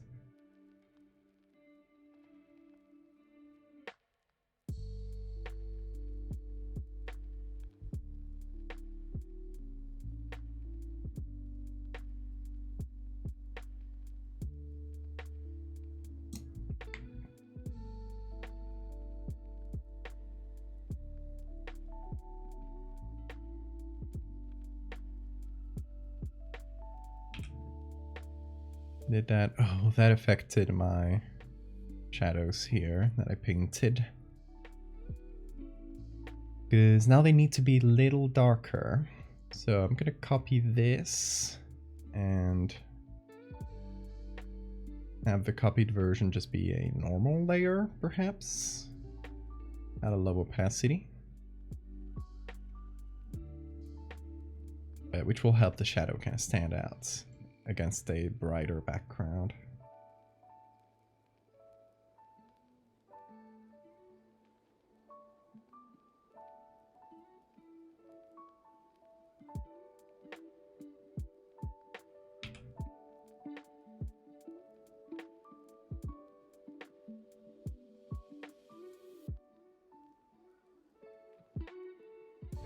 Gonna sample a dark shadow from here.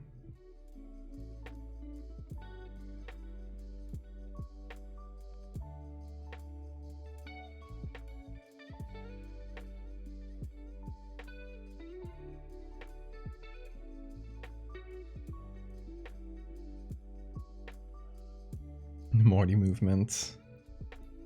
What did he do? I missed it. He sleeps on really strange positions. I guess they're normal for cats, but it's just the fact that he's bald that makes him look like just a little man, and I think that makes it funnier.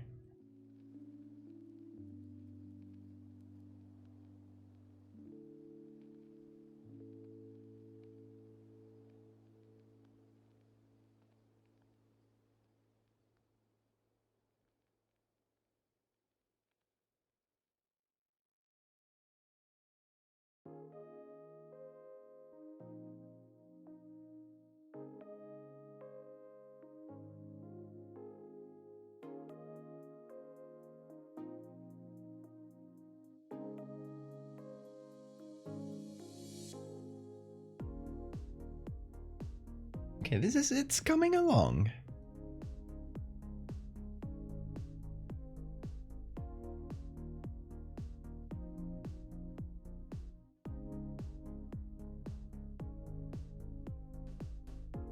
Gonna add some shadow from this onto here.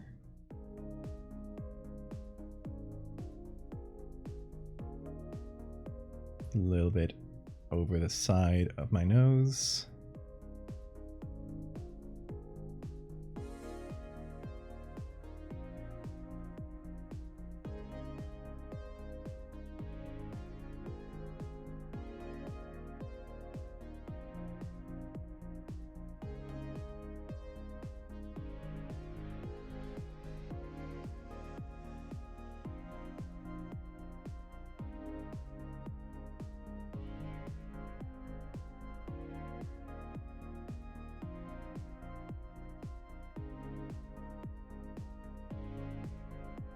What do you guys think so far? I think it's looking quite cool. I like how the lighting is interacting with the mushrooms and stuff.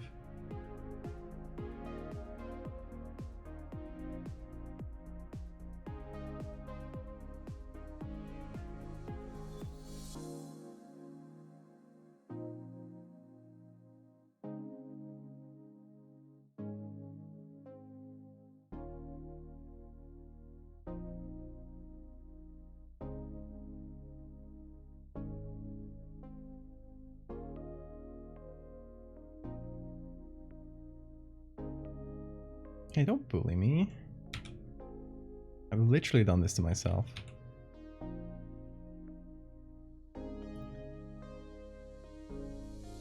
I'm proud of it.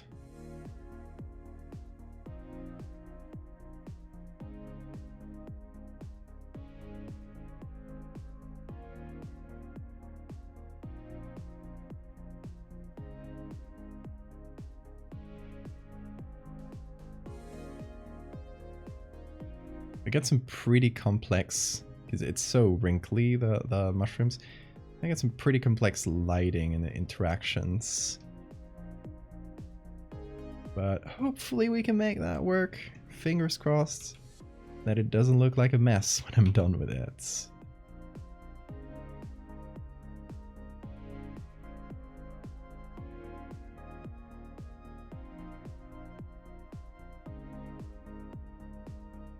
Nixcom, is that how do you say it? Thank you for the follow. Welcome in to all the new folks. Hope you're not tired of seeing my face.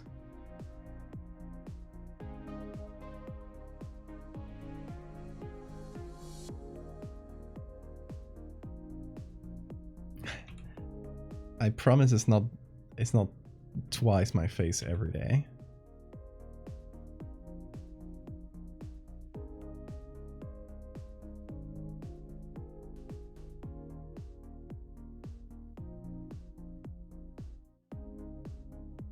Only every 2 years or so.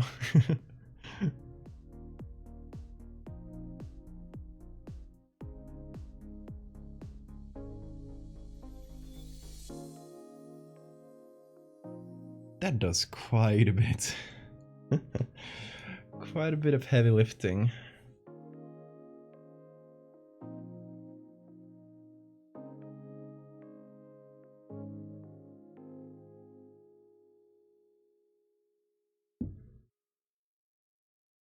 Also, y'all, remember to hydrate. Been forgetting lately.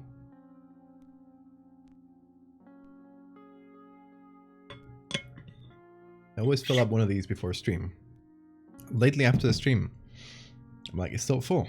I barely drank from it.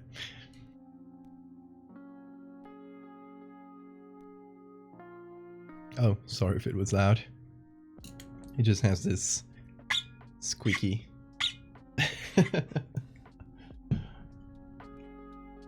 But it's a really good water bottle. You don't usually find them this size. This is like nearly a liter of water. The ones you find like this that keep the water cool, they're usually like half of this. So I looked for a big one for such a long time. I was so happy when I found one. Layers redemption option, drink some water. And would have people spam it until I explode.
Yeah, I know there's cooldowns. I'm kidding.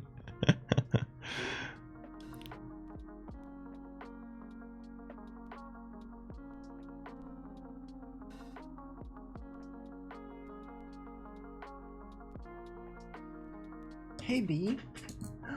Hello. Come here, little man. Huh. Want to pick you up? Yeah, he does. Oh, yeah. I always ask him before picking him up. I love the little, like, languages that get formed between an animal and a human. Or, like, you're not able to talk, but there's certain things. And, like, you like learn each other's, like, body language. And I know that when he wants to get picked up, he'll, like, start walking around my legs when I'm sitting here. He'll just start, like, going, like, front and back to my around my legs. Vintime, hello little Vin, I love you. Cat loves you. Hammy loves you. Oh, he's purring. But yeah, I know that when he's doing that, he probably wants to get picked up. So I call him with like one of my hands. I do this and call him up, and if he comes, I'll pick him up. So that he knows. It's our little way of communicating, Bean. You and I, we know how to speak. We know how to talk. Don't we? In our own way. I think that's a really cool thing about having a pet. It's just learning to communicate with them that way. Where you pick up on their cues, and they pick up on yours. Beanie's really good at that. Oh, thanks for the save reminder. Fortunately, my hands are busy with a kitty. He's so comfy. Hey.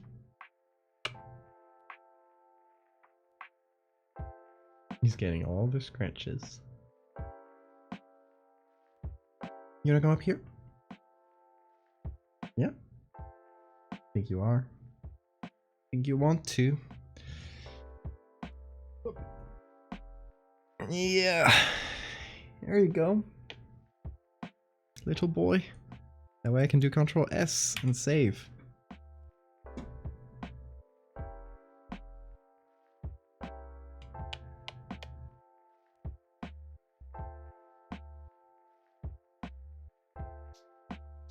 Oh, I'm gonna simplify some of these shrooms. Actually delete some empty layers. Because I imported a bunch of layers that I did use. Okay, I'm gonna simplify a few of these. Leave one intact from each group.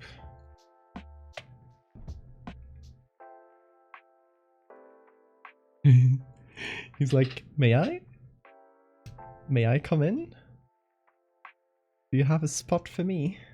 Hey, Bean, don't bite him. You guys can share. You guys can share. Just go in. There you go. Find your spots. There.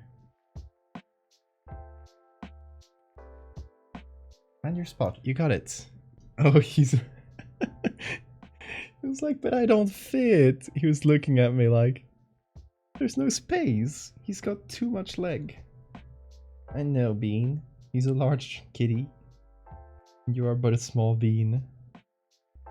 But you can take your own space. You can sit on top of him, and you've done that in the past. He literally will. He literally will lie down on top of Morty.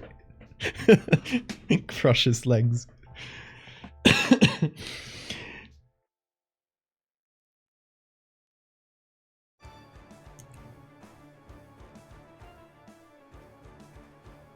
You wanna come up here?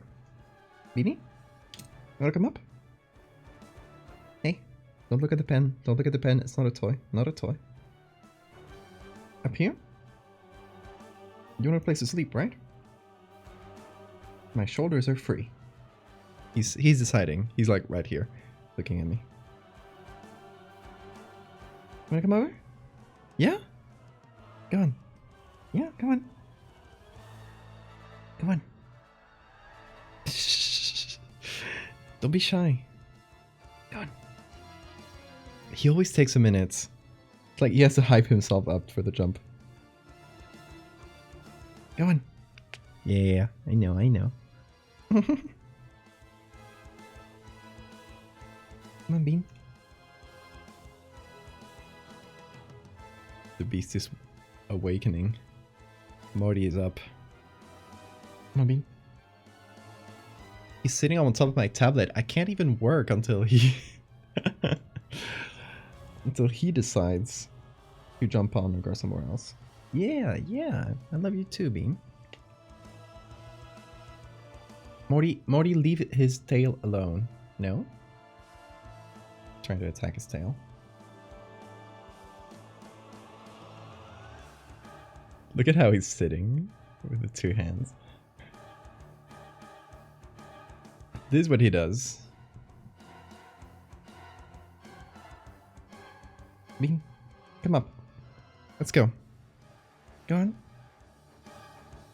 Oh, he's saying hi to chat? Wow. Big yawn. Come on.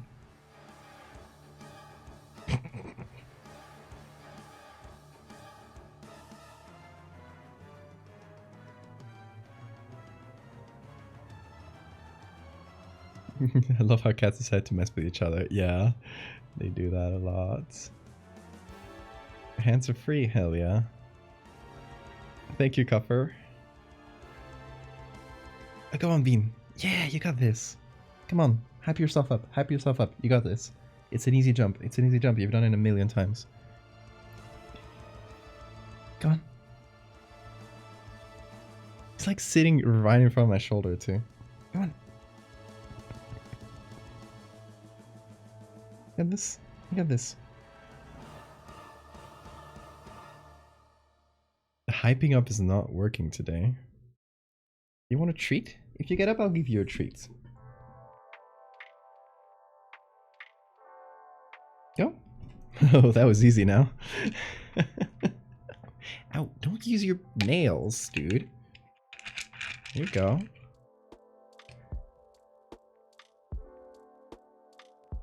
Oh. You're gonna lose it, dude.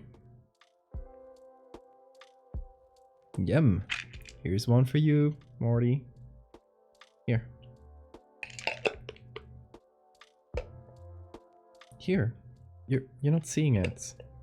One of the problems with Morty is since he has no whiskers. I mean, he has them, but they're very short.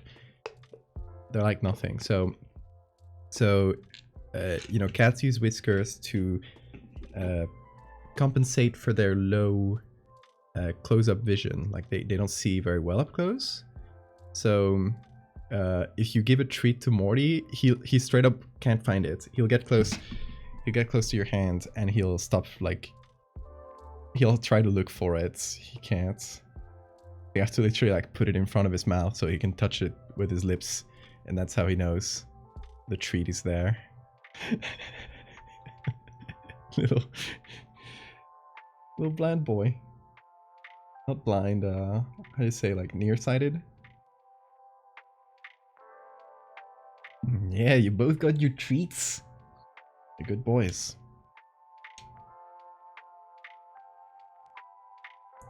You currently have two cats crawling over your desk too. Immersive Valdevia stream experience. Hey, also, fit check.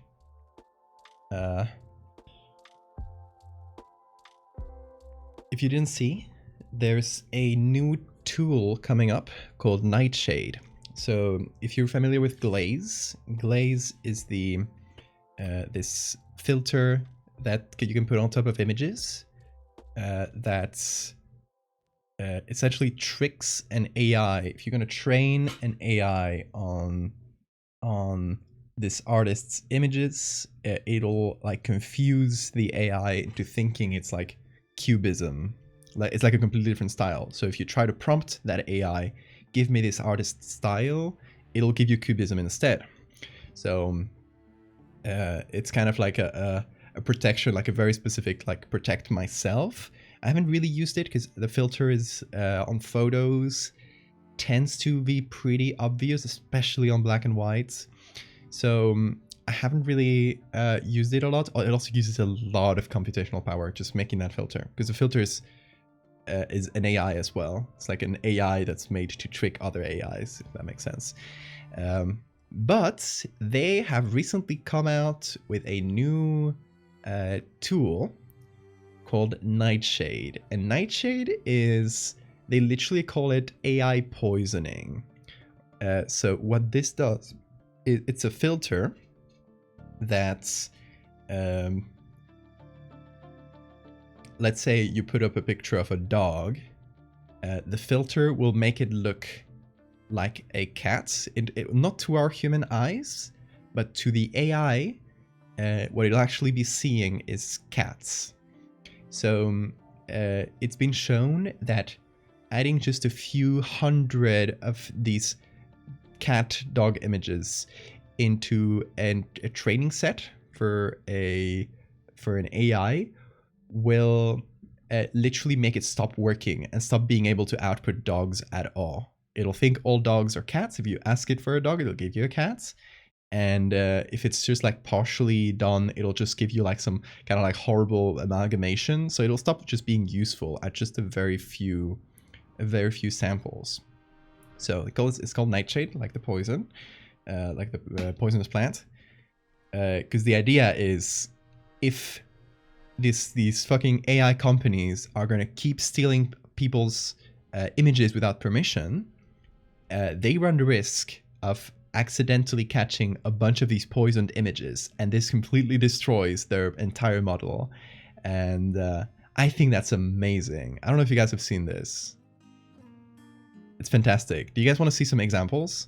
Because it's like, honestly, it's really exciting. It's like, oh, like AI people were telling us adapt or die. Yeah, look at that. Look at what we've done. The name is perfect. I love the name. Hold on, let me show y'all. I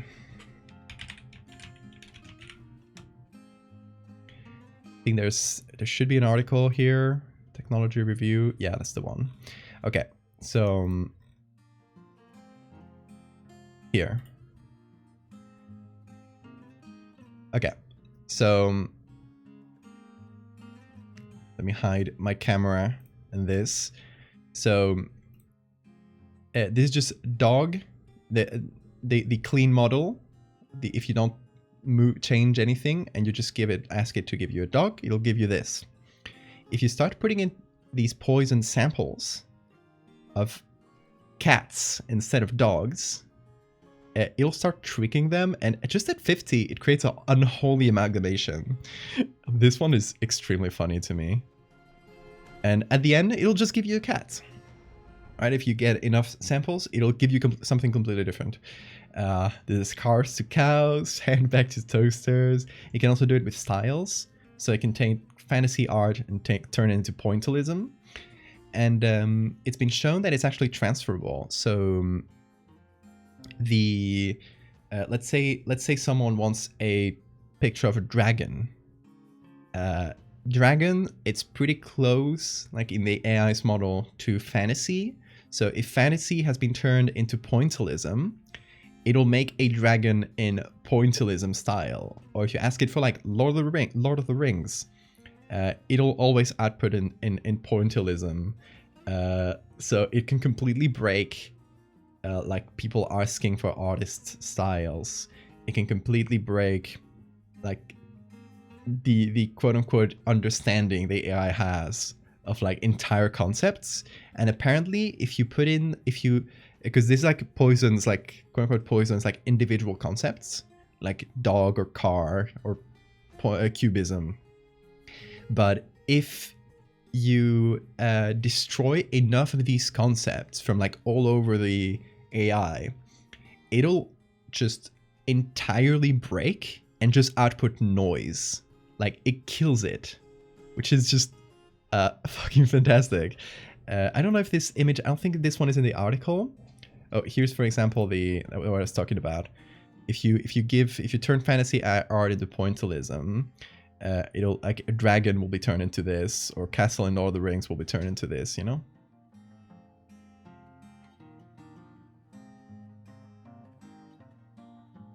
Oh, the cats are running. I don't know if you can hear them. I don't think this image is on the article, but I think I got the PDF of the... Yeah. Let me open the PDF here. So this is just like the research article that they did on it. It's a good read. You can find this if you go to the Twitter account for Glaze. They have a link to that article here. You can just download it for free. And it explains it in terms that are pretty fairly easy to understand. It doesn't like take, you don't have to be a huge expert just with knowing some of the concepts. And you can see here, for example, a sample of a clean image and then a poisoned image. So it just kind of adds a little noise. It's similar to Glaze in that way. It adds a little noise. It doesn't like change the image too much.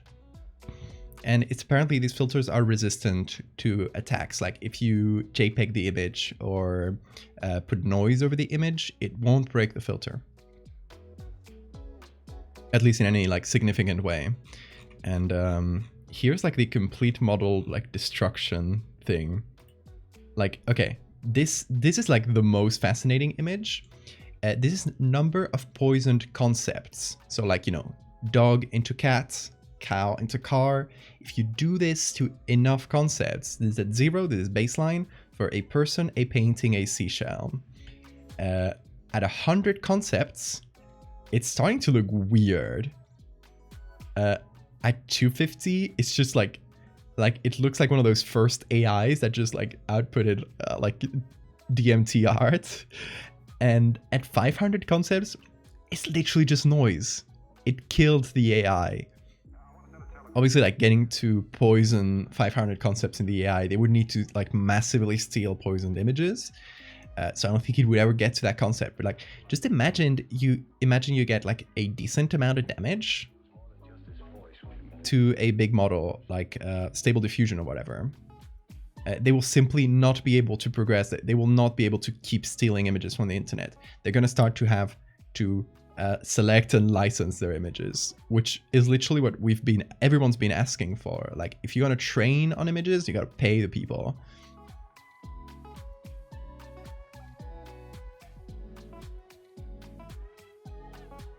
It fucks the system from the inside. It's really cool.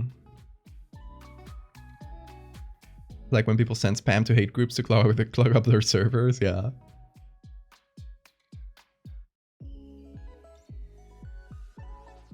They made it really hard to find medieval drawing references on Pinterest. Oh, I don't really use Pinterest, but on Google, if you got Firefox, you can get an extension. Let me see what the name of it is, because I don't recall right now. It's called U Blacklist, and like the letter U and blacklist. You can block results off of Google, like entire websites off of Google. So if you search for something and you find an AI site, like AI generated images, you can just block it entirely. Really useful. It's like pretty much necessary nowadays if you want to search for images. Alright. The poison for I. The poison chosen specifically to kill I. Ice poison. Ice poison.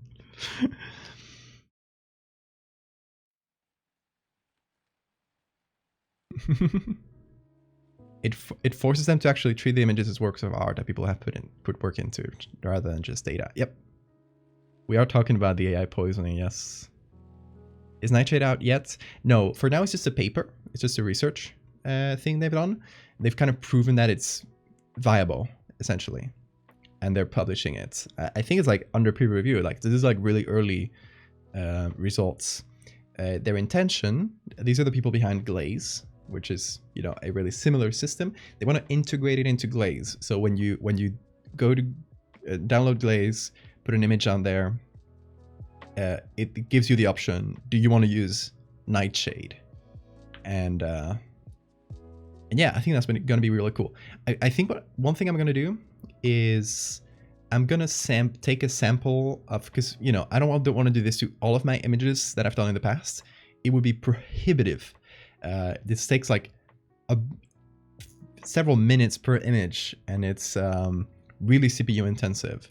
So it's something that I think what I would do is just take a few images from my website and re-upload like poisoned versions of them. So if someone scrapes my entire website, they're gonna take a few of them.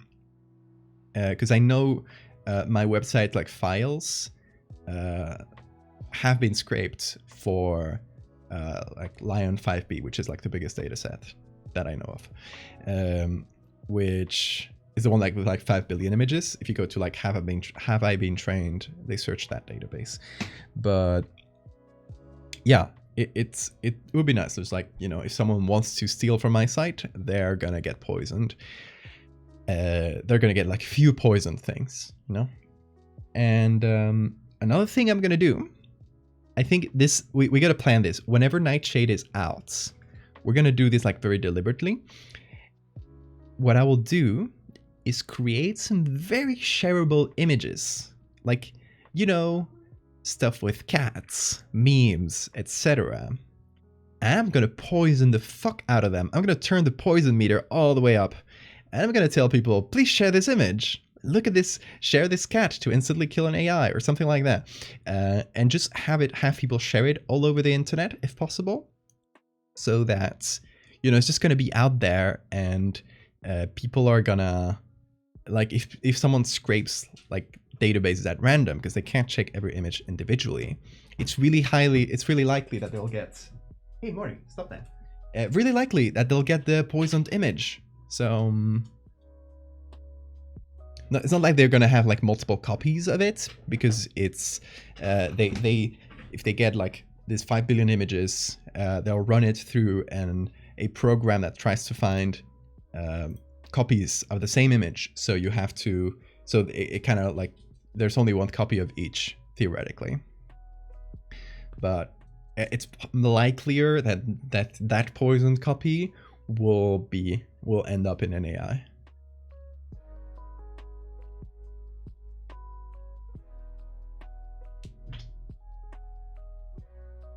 Hey. Oh, they're playing. They're doing the door game, where they each are on one side of the door and they look through the little sliver they can see. Burn it all to the ground. The humans strike back, exactly.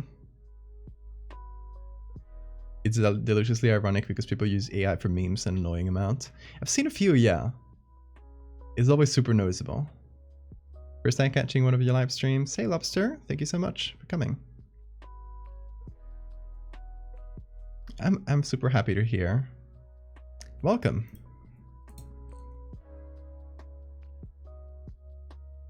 Use the tears of crypto bros to finally put it out when it's all over.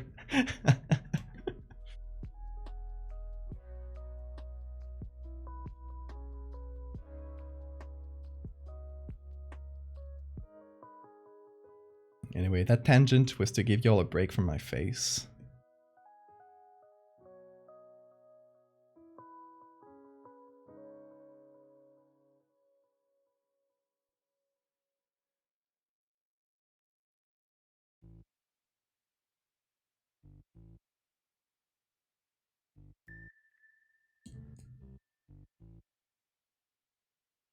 I think that's looking quite good. Last time I checked on Have I Been Trained for my work, a whole bunch of adult content showed up. They recently, as in the last few months, they changed their search algorithm on Have I Been Trained, and it's much easier to find stuff. Like the first time I looked on Have I Been Trained, I didn't find anything. No, I did actually find like 1 or 2 images, but it was really hard. It didn't appear under searching for Valdevia or Eduardo valdés-hevia. Next time I searched, they actually showed up because they changed like how the I don't know, their own search algorithm works. So it's much easier to find stuff using keywords on the database.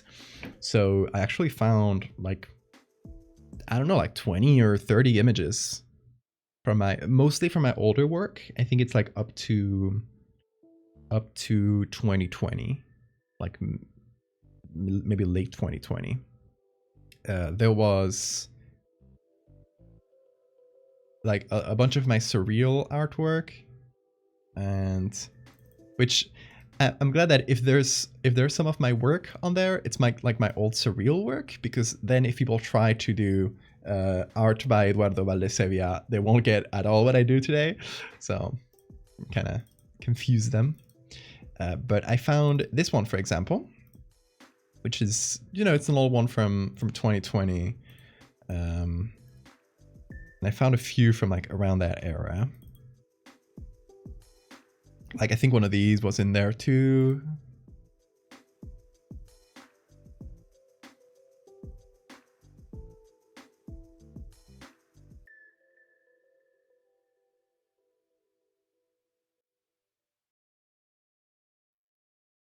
I think we did say fuck the people behind AI. Like, computers didn't create themselves. Yeah.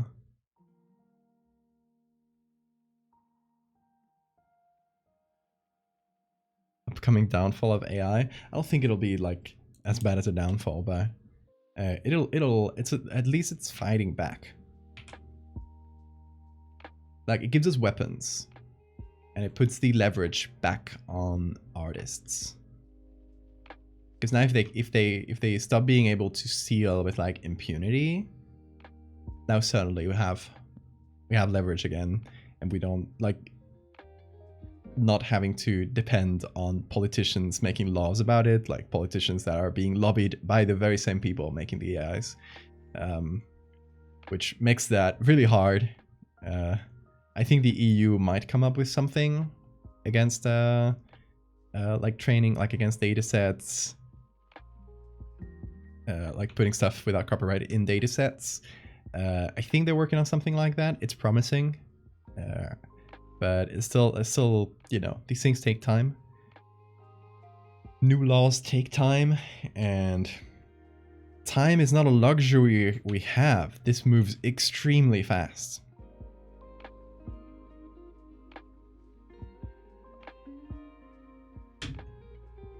Morty! Oh, dude, he closed the door. See, I told you guys, he locked himself into rooms. He just did that.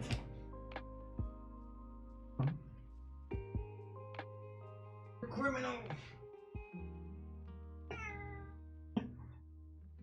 What do you say in your defense, Morty? Speak, the jury is hearing you. No? You're not gonna? Oh, he's shy now. You're shy. Oh, there we go.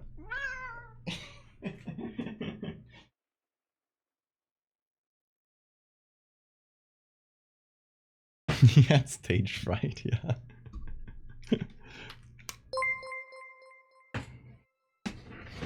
His defense is that as baby.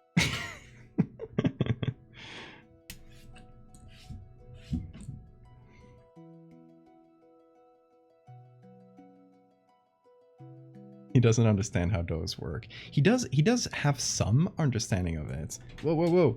Earthquake, earthquake, earthquake. Okay, it was pretty brief.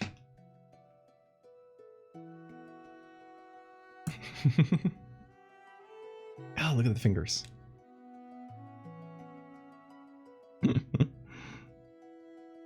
Morty's beans. Look at that. Look at those fingers. Oh, there he goes. Bite. Attack.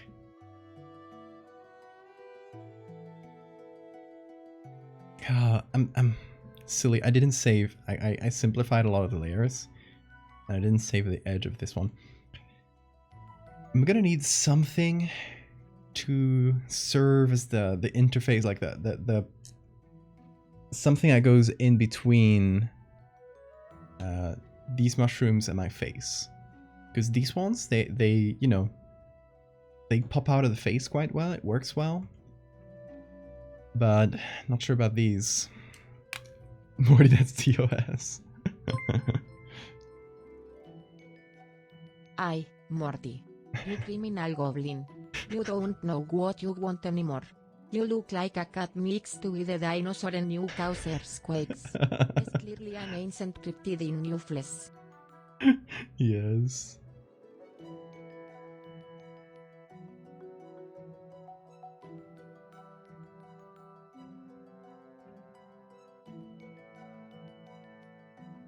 Okay, so I might use this edge.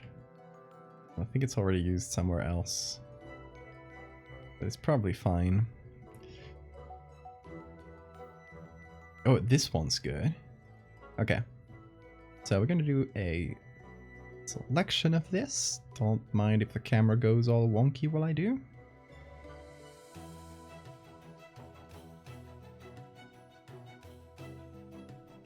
Let me get that little corner.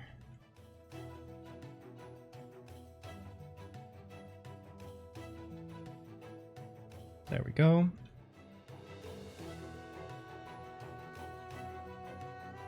And gonna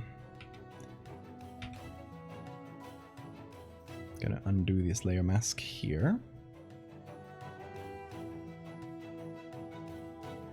Veins as a transition texture.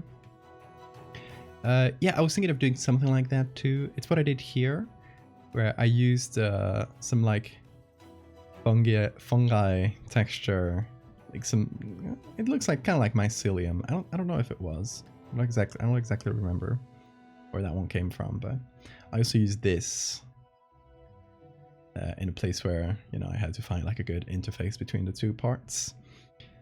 Yeah, I can. I might just steal this one.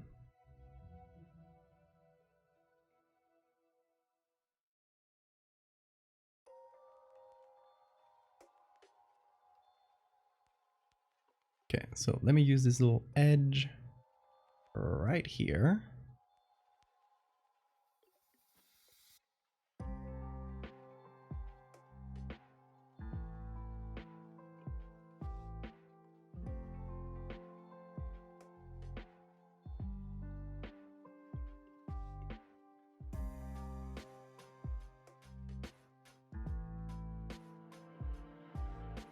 Oh, don't tell me it's the same one as... See, I didn't realize this one had a pretty nice edge already.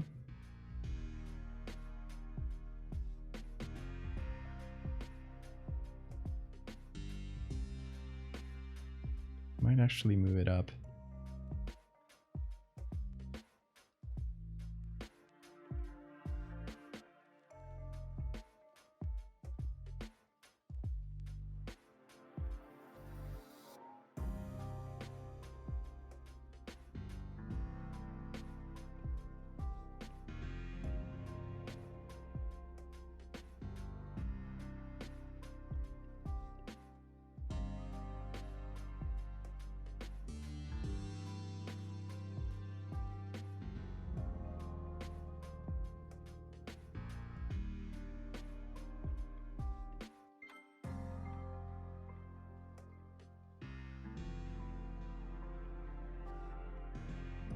I'm gonna have to redo a bunch of lighting there.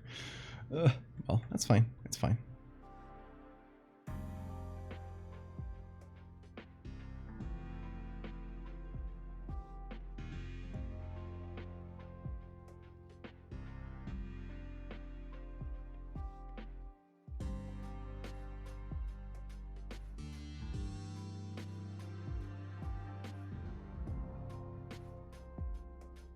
There we go. I don't want it to cover the mouth, but I kind of want it to go like around.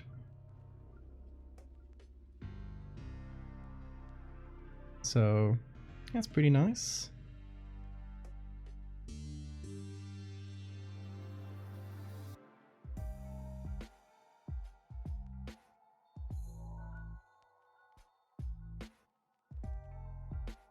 And I know I'm repeating the same mushroom. Whoa, okay, no wonder this was a huge document while I was putting on the mushrooms. Because these images are super large. Like I zoomed in so much.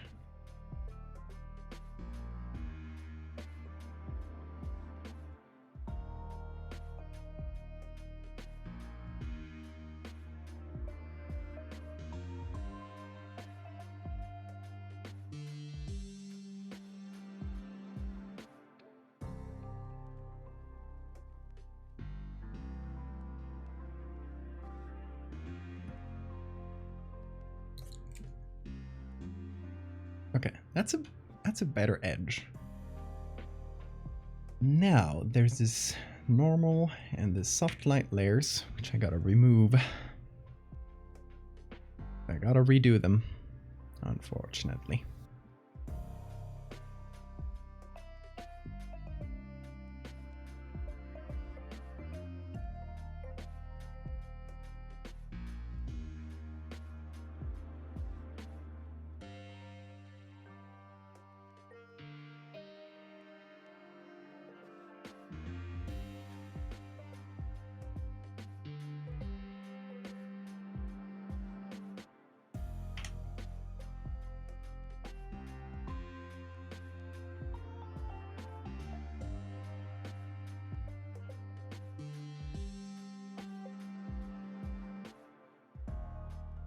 The mushrooms taste like human, or like mushroom.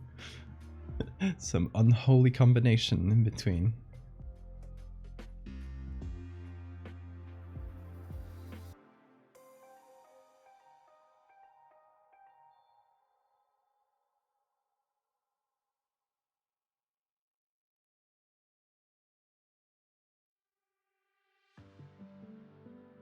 Reminds me of when I posted this one. How many people in the comments wanted to bite this poor old lady. People are evil.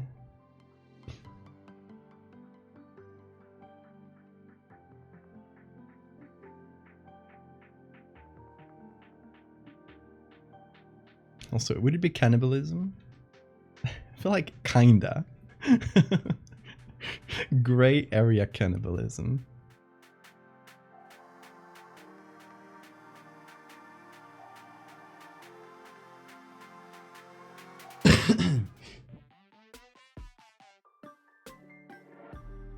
How would you be able to tell unless you've already tasted human? Good point.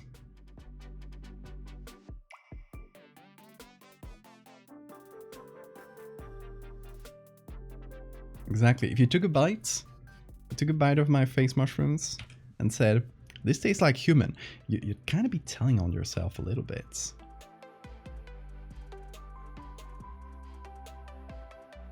Outing yourself as a cannibal.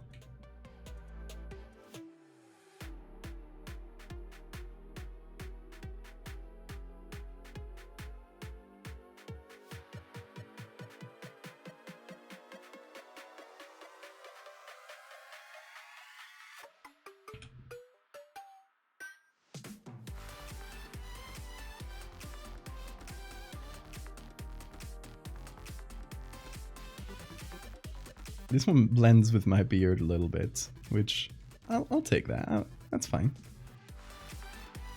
I can actually lean into that. Have it like disappear into the beard.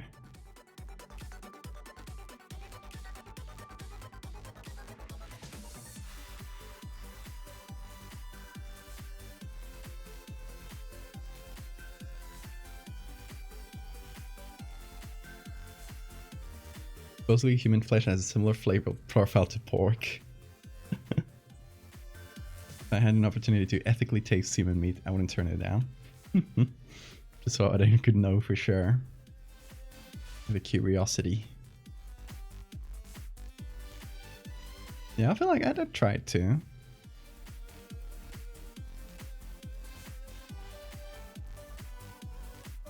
Like if they had to cut off my arm for whatever reason, the doctor just gave it to me. I was like, that's yours now. Too big cookout. It's barbecue time. I'm kidding. Strict Ninja, thank you for the follow.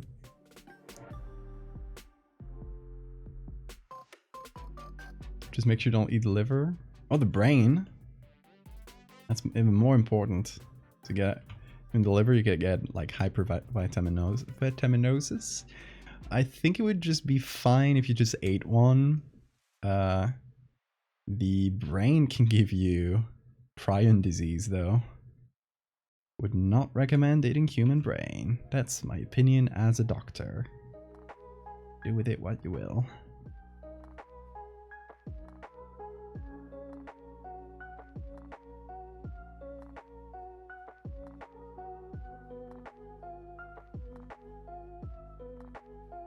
You posted translations? Hell yeah. Thank you for your work, Hakut.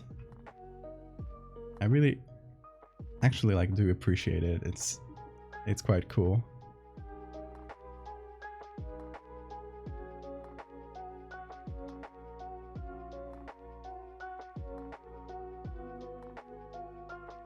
Me when Kuru.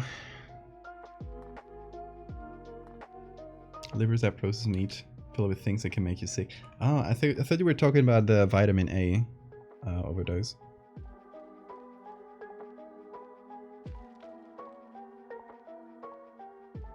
A fantasy culture in which it's normal to eat someone after they die.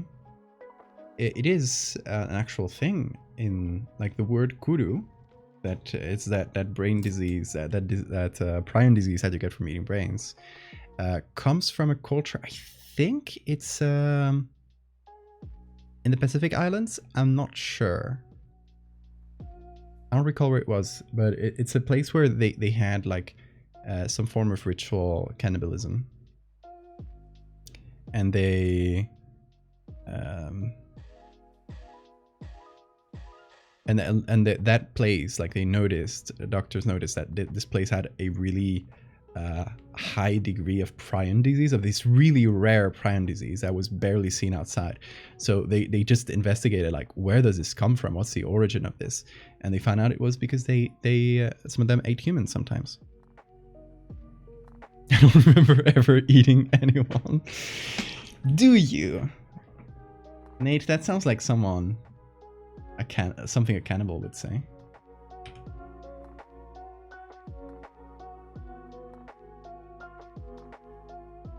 It was Papua New Guinea? Okay, so I was off with the Pacific.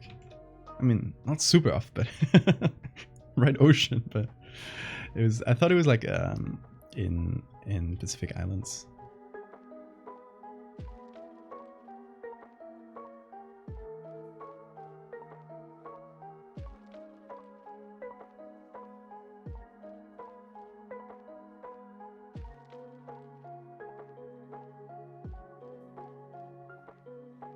Yeah, you can read into... it's probably like on Wikipedia or something for Kuru. Kuru? I don't know how you'd say it in English. I'd said it with a Spanish accent. Cut my losses.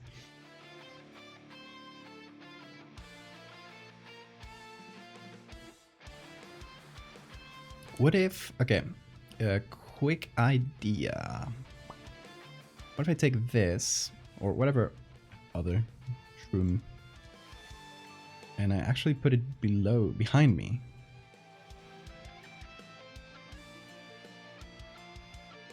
I'll flip it so I can get a different side with the silhouettes. Just to imply that there's more behind him. Me. It's me.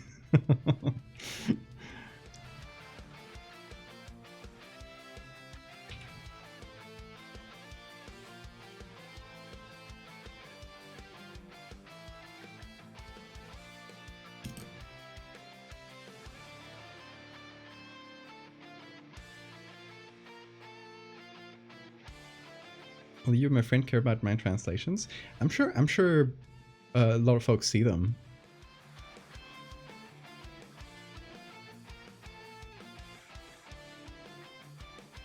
Like they're just useful. Like I'm pretty sure I got some French followers that depend on these translations, or at least are really helped out by them. It's me. I'm the mushroom.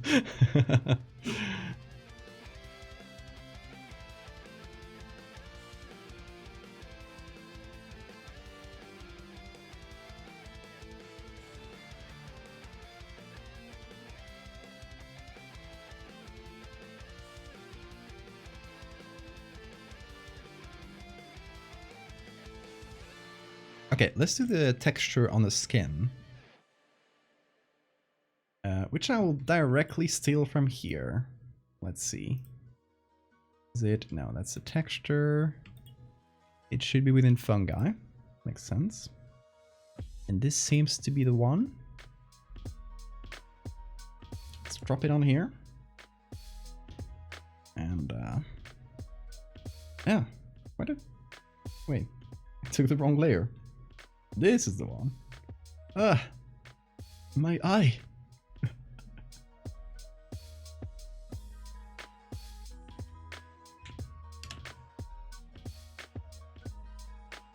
Okay, so what I did last time is just like stretch this over the face and then just mask it in some places. This looks really creepy. Like this could actually be a really good texture for just a creature whose face is this. But that's not what we're going for today.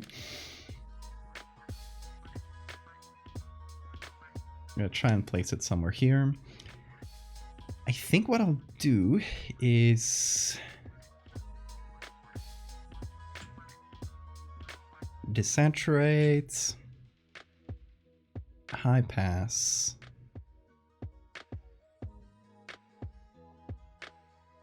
and we put that on. Hard light is a lot.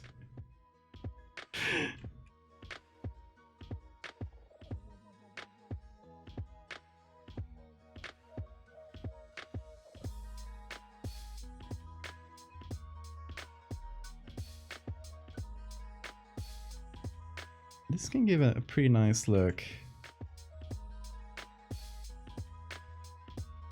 I think I'll just do it. I'll keep this side of the face fairly clean. And I'll just focus on the areas like right around the shrooms. And obviously try to keep the beard free of it. And I might try different ones to hard light, because hard light is a bit too strong, I feel like.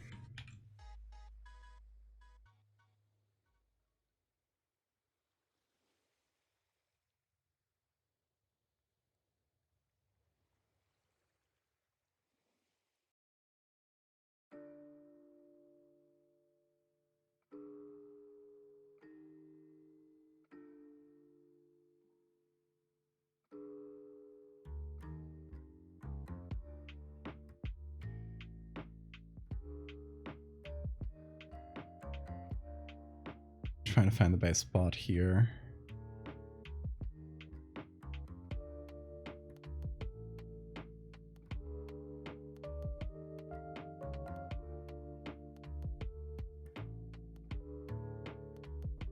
It's good. I like it here. Works pretty well here too. Oh, save reminder. Thank you.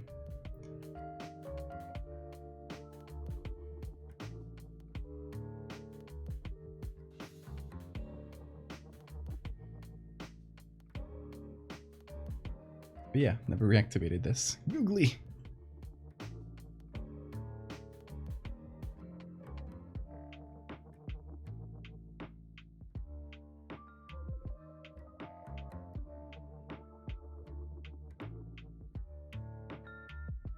Okay, let's try overlay. Is more subtle.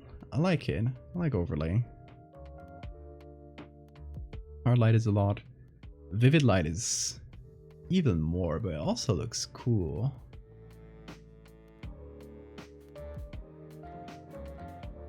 Oh, did you sub just run out, Siphon? I think you had it at the start, right? You had it yesterday.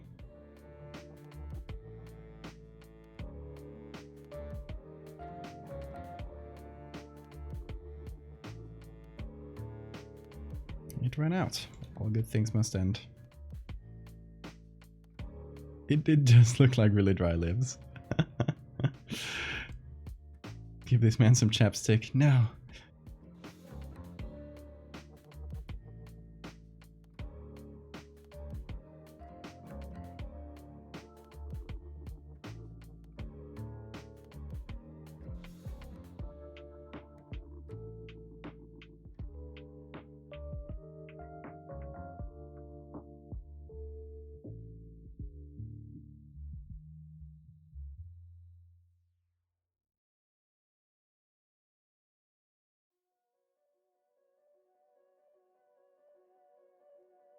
His friend who cares about my translations says he doesn't like horror. Or does he read my translations? I mean, I got a lot of people who love my work and who are not like huge into horror, because it fulfills its own little niche.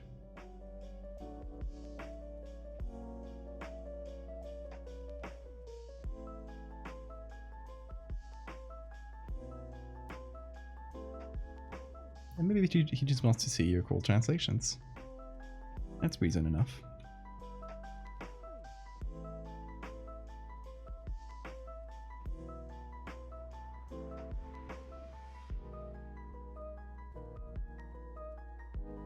Okay, that's a nice texture. I like it.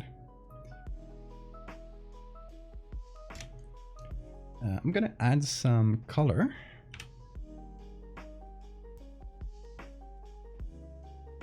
Alright, I take some of the colors from the shrooms.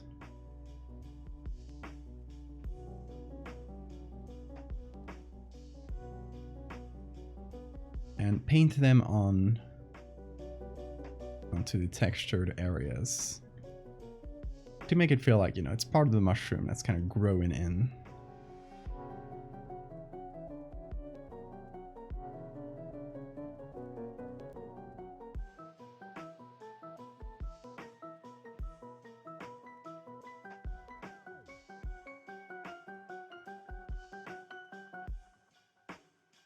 Maybe overlay. No, just color will do. It's not super intense, but it works.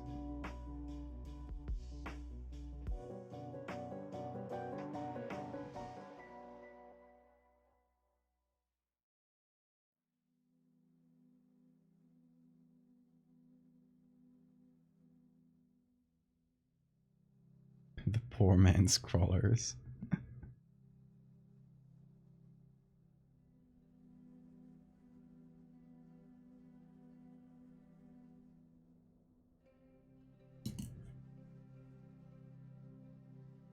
I think that's looking quite cool.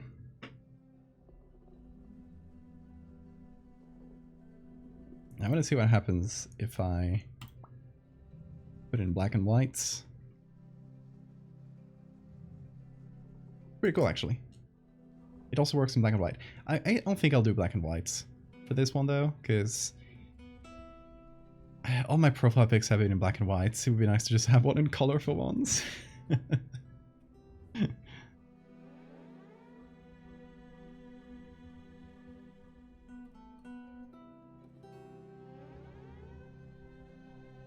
What if I add this on luminosity?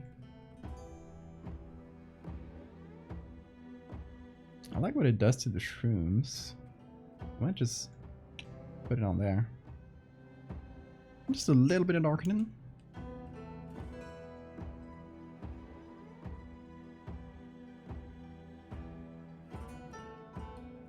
Yeah, sounds good, Cupper. Hope that mask comes out well. Please share if you're so inclined when it's done.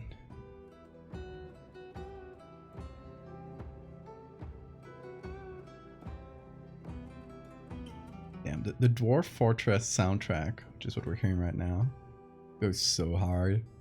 It's been like lately, it's been just my go-to music to listen to while working. I'm like working on something out of stream. It's great for that.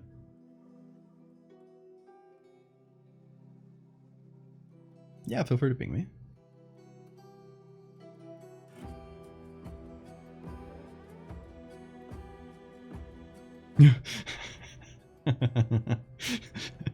The shadow.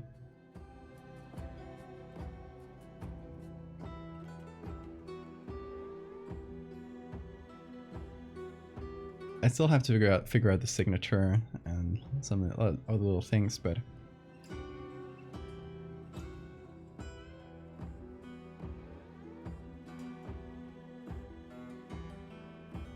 before that, I'll try out some filters.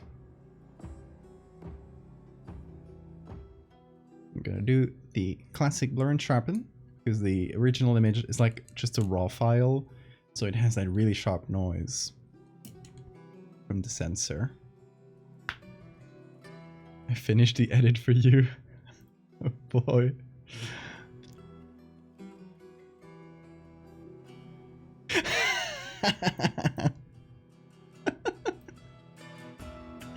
It's really fucking good. My ultimate form. I'm saving this. This is too good.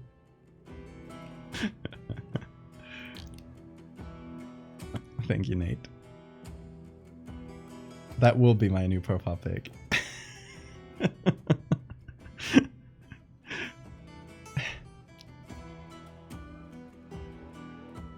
Okay, Rakut. Have a good day.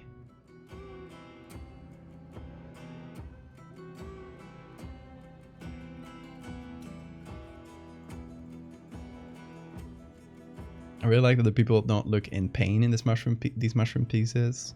Body horror in which the person sort of embraces their body change. Yeah, that's kind of what I wanted to go for. I mean, I guess this is just like a self-portrait.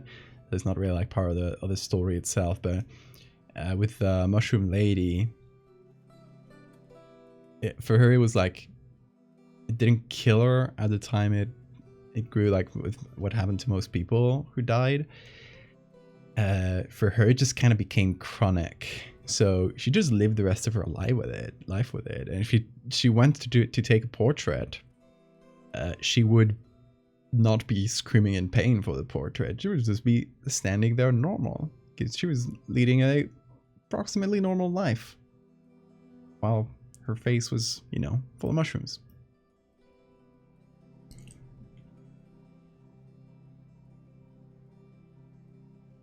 And I think that's cool. It's a cool juxtaposition too, where you see the body horror and the reaction to it is not what you expect.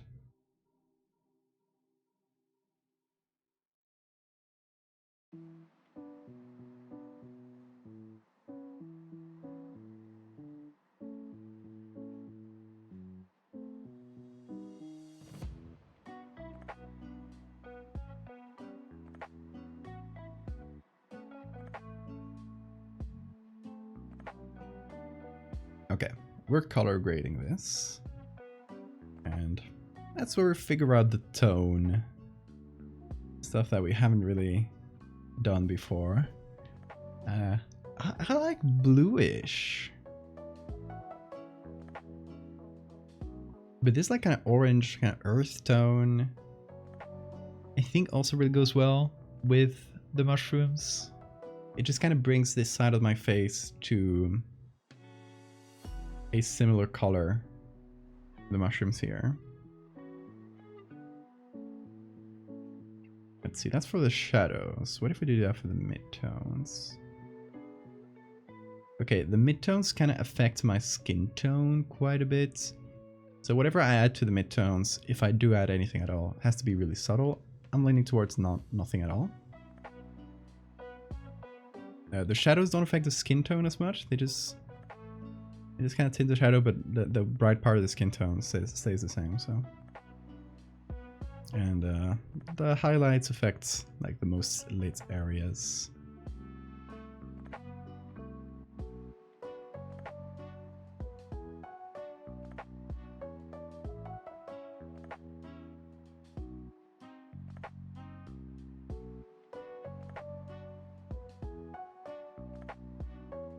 Could go with a complementary blue.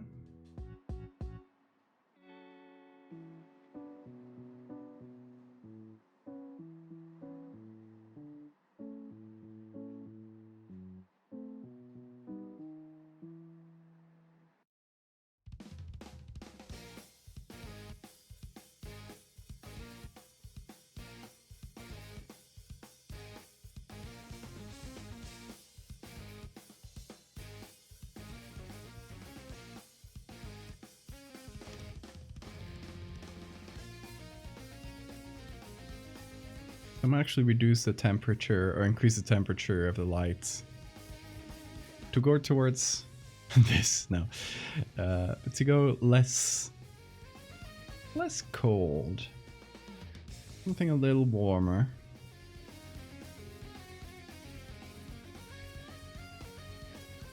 And leaning to the greens a little bit too. I'm wearing a green shirt, so I think the tone, the color of this piece is green and kind of orange,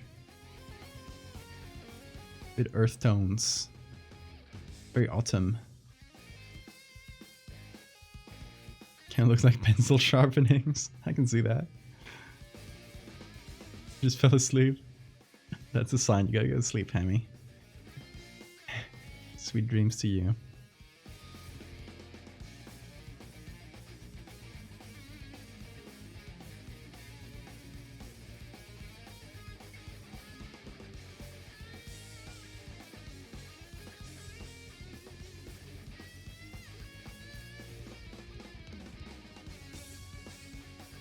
Thinking about it, it's not a color combination I do too often.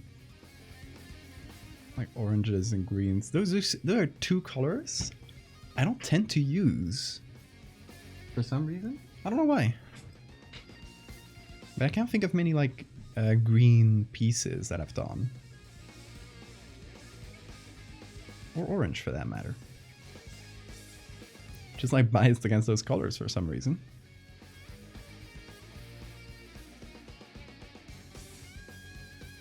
Not on purpose. Just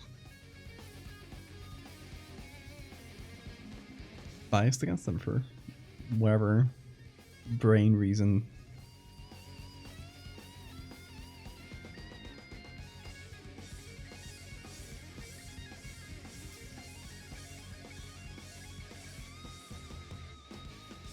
Okay, I like the color scheme here.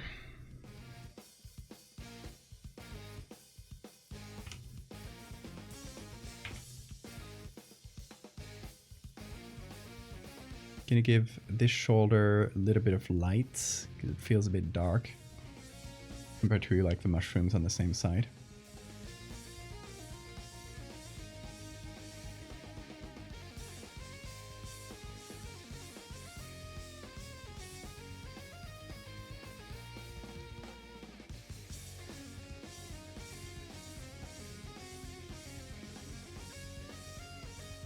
And this part of the hair, we need a little bit of either trimming or just like getting some of the floaties. So it doesn't feel as cut off.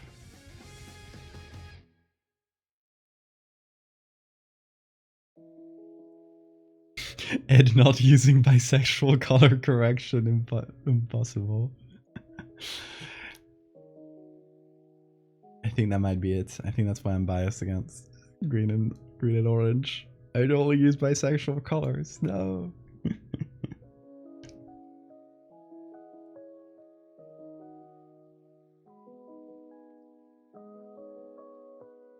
Should we try any colored background?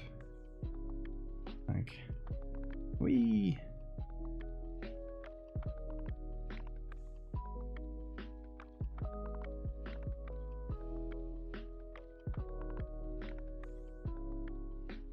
This goes with the colors.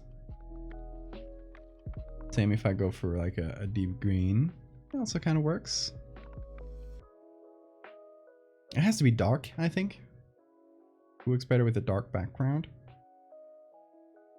But I think we can give that a little bit of color. I mean, we could also make a... like put it somewhere in the real background. But I don't know if I really see that. Like it has to be really blurry if we do that. Because I don't want it to take attention away from the image.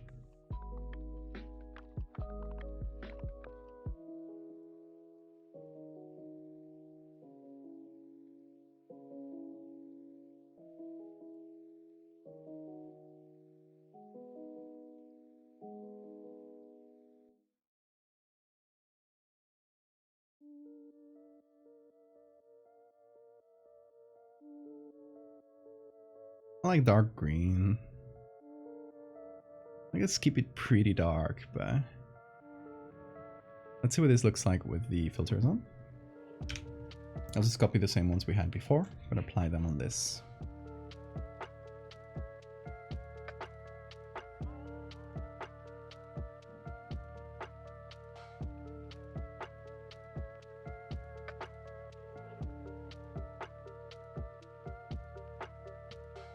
I think my green got oranged a little bit. Might make it like a colder green to compensate a little bit for that.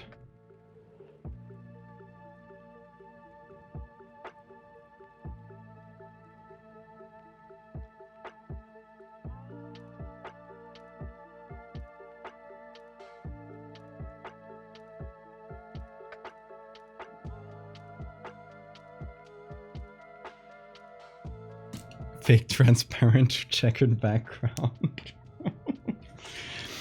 I mean, that would be kind of on brand. If we're gonna make this a profile pic, this maybe giving the whole silhouette a marching ants like we have here.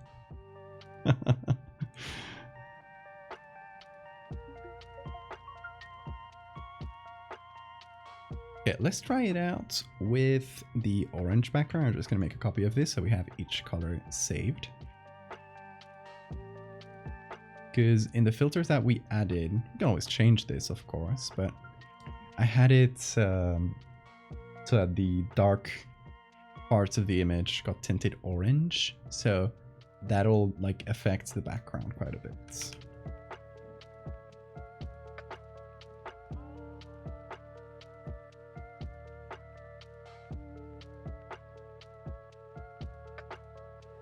Taking a while to render. I'm messing with my camera. Thank you, Photoshop. Okay, this ends up really brown.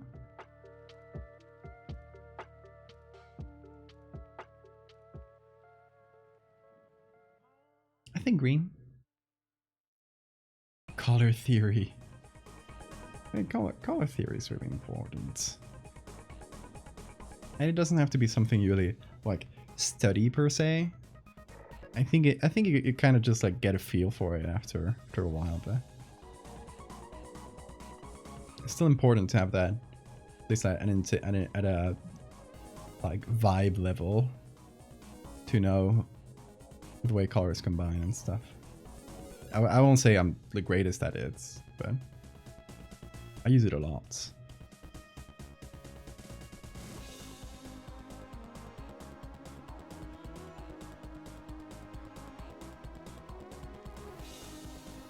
What if we added, just as a nod to the OG here, what if we added just a bit of scratches, a little bit of that yeah, old daguerreotype vibe. Like, let's see. Let me go to my big grunge texture folder. This one could work. It even has the same colors. Imagine using color. Okay,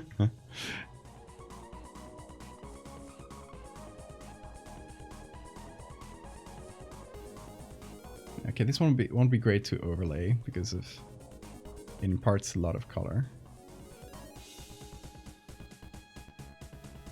Color vibe check. That's better.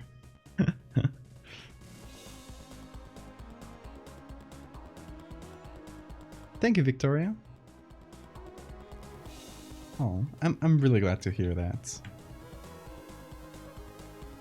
Hope you have a great night.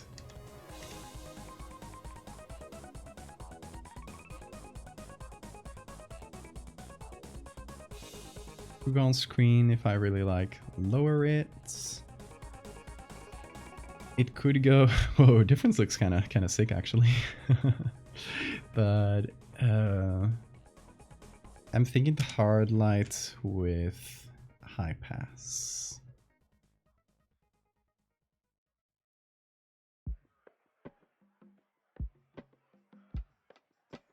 It's a bit much.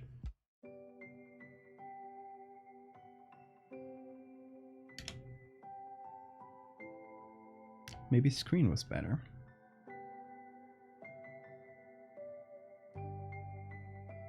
Move high pass.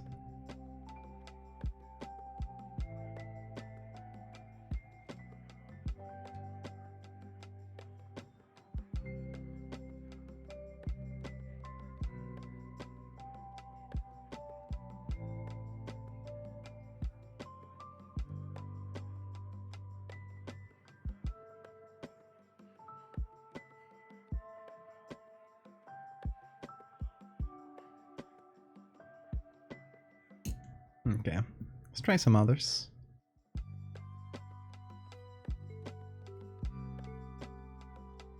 I don't want to like go overboard with these kind of scratchy filters.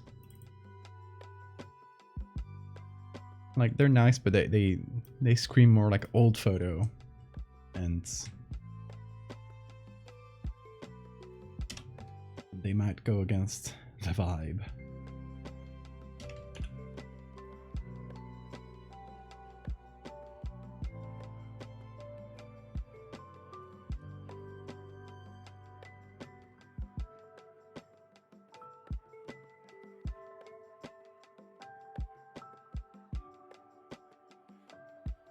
I like this dusty one. Oh, it should come from the left, which is the main source of light. Giving it a bit of a light bleed thing.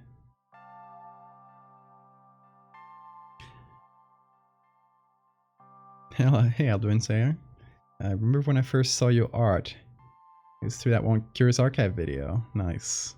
And I saw the meat planet in my mind exploded. Thank you. It was a year ago, that video, because it was around Halloween. Can't believe it's been that long.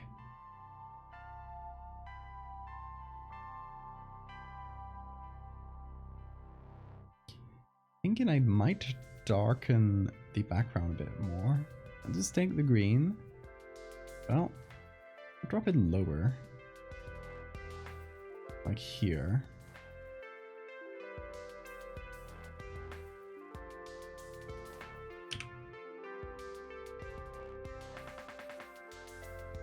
See you, Soup. Have a good night.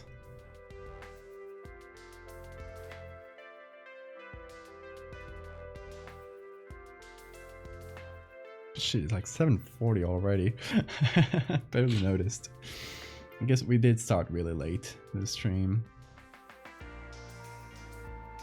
Because of my sleep disorder. Can't believe we got another Halloween. You guys are getting Halloweens every day right now. It's Valloween.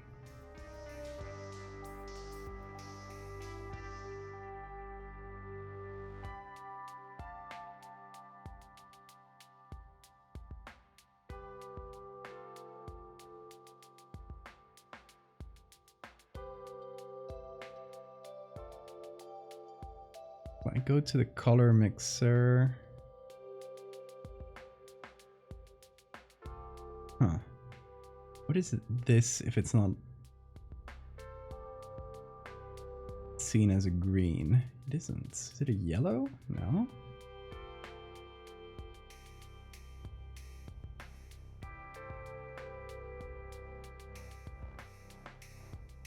That's interesting.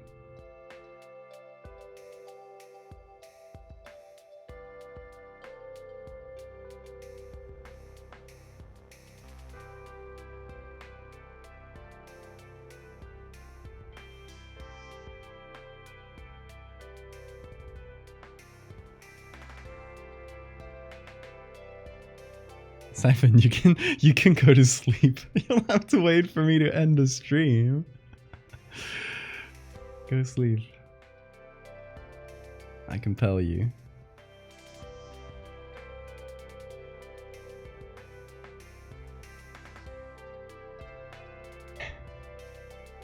Needs more lobster parts. Can always add more lobster parts, hey Dave.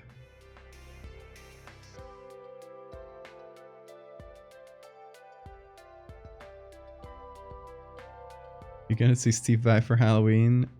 Do you think I can get into the opera house with corpse paint? Please do.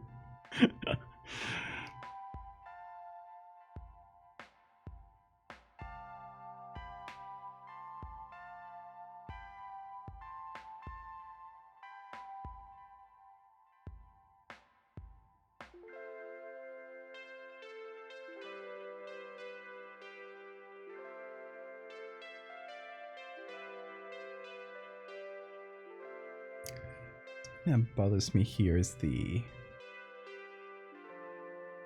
Hold on, I might do something. I can take a combination of the face and all the mushrooms.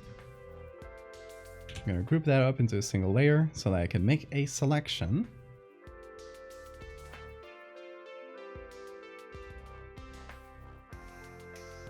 Make a copy of our green here.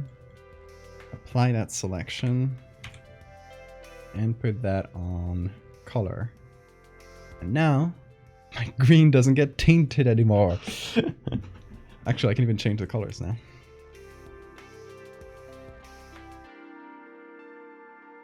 The time I got community noted at you. Yeah, I'm slightly scared now because they've recently said that they might start for accounts that get community noted very often, might start getting like deboosted. So I really hope it doesn't happen too often. It's happened like three times, and I think only one of them is left up. Like they disappeared after or maybe even none of them are up now. Usually when it goes really viral, like enough people see it that a community note can pop up, and then when my followers start seeing the community note, they start getting angry and downvoting it. So it's kind of a battle between that. And so far they've always gotten removed, but one of them has taken like a month nearly to get removed. He wants to share the bed.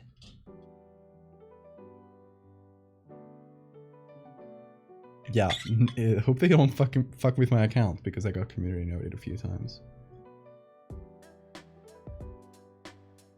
It might have been an Elon promise where he won't actually do anything, but you never know. Community notes, yeah, they're sometimes really good. There's sometimes just people dunking on each other, which is really not like what that should be for. And it's fun when they dunk on Elon with them. That's always good.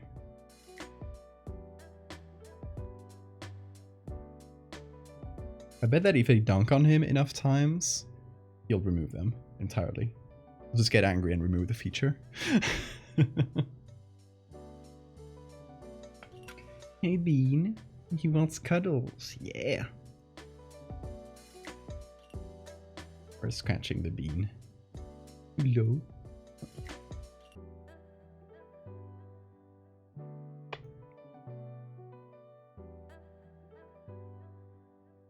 I've seen Ed make these images and I'm pretty sure it's real.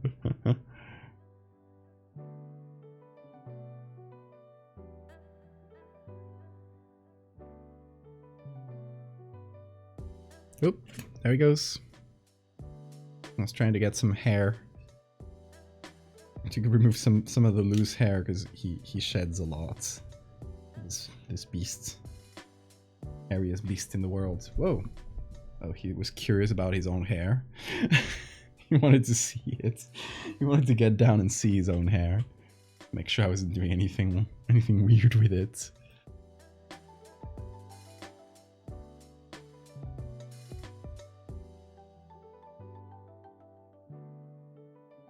Okay, I think I like this green.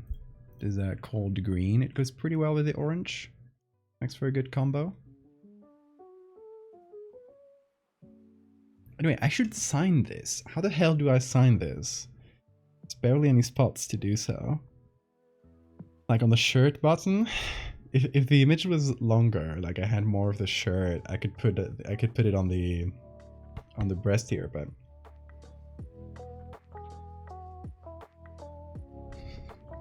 look at these two. He's kneading and Morty's watching.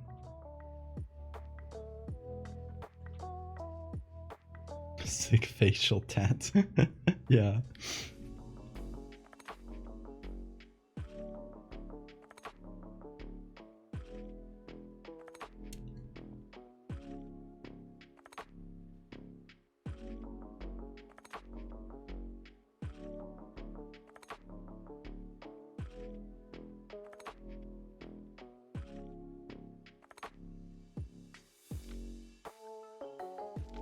Yes, our little boy Bean. He loves to bake some bread. Oop. He's trying to find a spot to lie down. Because it's not a huge bed, but they love sharing it. They got another one. It's not that I'm not giving them places to sleep. There's like one right behind me. They just like cuddling up like this. It's cute.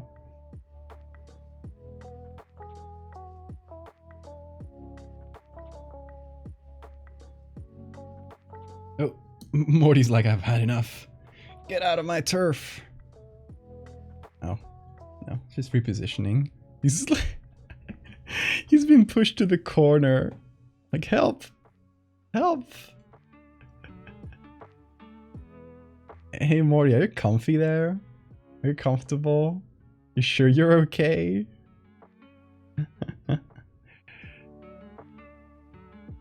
Oh, he turned off my screen with his tail.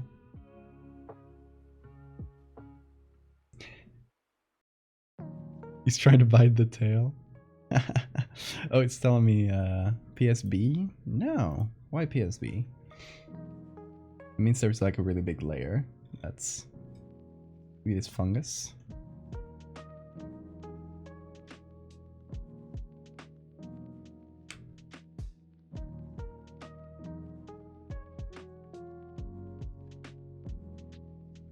Hey Shu, thank you so much.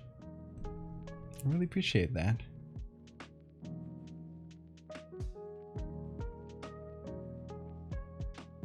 Hey Morty. Yeah, I guess for all the newcomers, since we got a few newcomers today, we are doing a stream marathon this week. We'll be streaming. Whoa, can't run out. We'll be streaming every day. We started 2 days ago, 25th. We'll be streaming every day until Halloween night. Just making a bunch of horror art. Whoa, whoa, whoa! Don't fight here. Not on the table. You can go below. Okay. Whoop. You can go down there. Oh no. He's... Okay. He didn't really earthquake the table too much.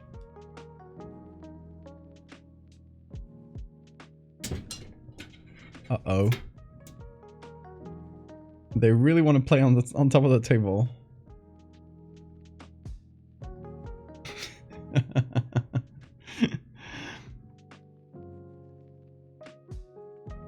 Need to make a comic about Macbeth.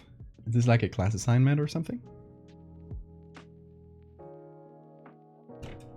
Look at the fight of a lifetime here. Let's see what the cats are up to. Morty's here. Gonna get the camera. I'm gonna be a cameraman to this epic fight.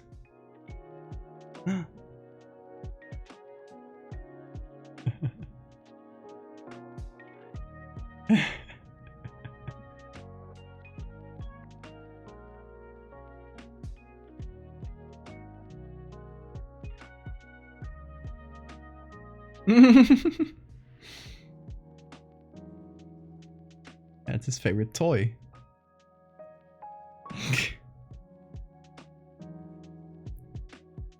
He does not sim, please.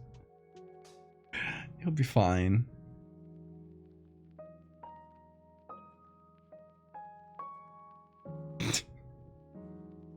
Anyway, let's leave these two playing. I'll try and focus the camera on a place where we can see the epic fights. Let's focus on Bean, and let's get back here. All right, so I think that should save as a PSD now, which is good. And we just need to sign this, and I think I'll call it done. Quite happy with how it looks. Just need to figure out the place to sign it. I guess we got some new folks. So my signature is this, the V and an A, or which is, and maybe an L, right, for Valdevia, or it's also V and an H for valdés-hevia, just my surname. Anyway, the way I sign things is I hide that symbol somewhere in the picture. Usually pretty discreetly, like somewhere that fits inside the picture. And yeah, it's also a little like Where's Waldo game of trying to find the signature in every image. So I'm thinking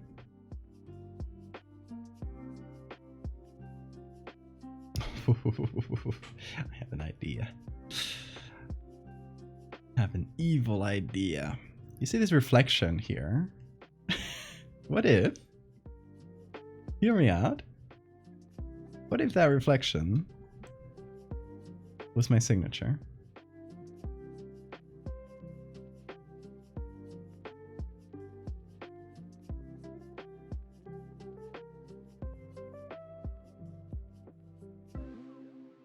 Is this too much? Is this too subtle? Will anyone ever find it?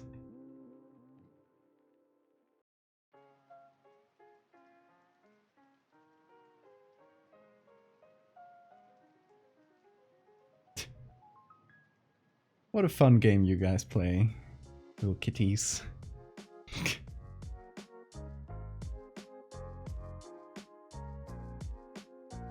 Only real ones will know.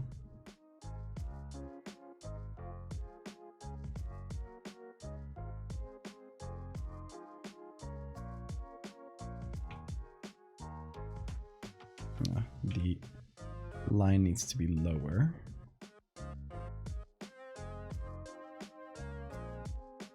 There we go.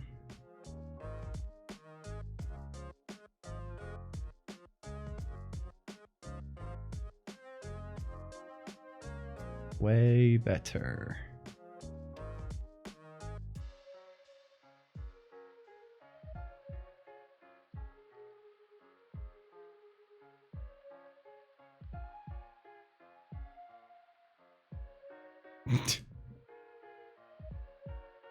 Oh god.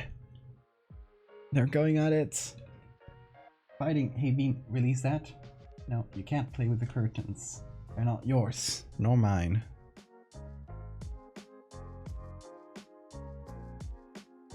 The violence. Oh yeah, they wrestle a lot. They love playing like that. They have fun. And no worries, I watch them so to make sure that they don't go too far. Like if one is harassing the other and the other one doesn't want to play, I'll make him stop with that.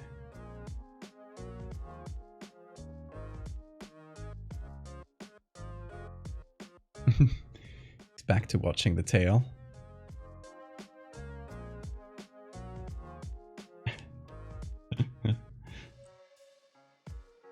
These hooligan cats are going too far.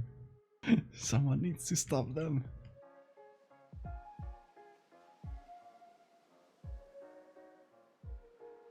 Okay, I'm actually thinking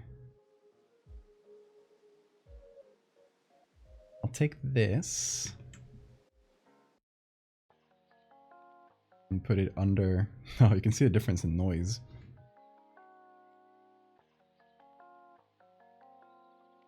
Put it under here.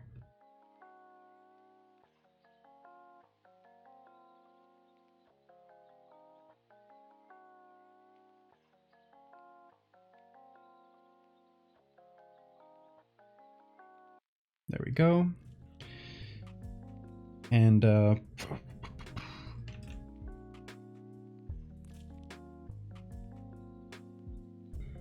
want to give this some kind of blue overlay.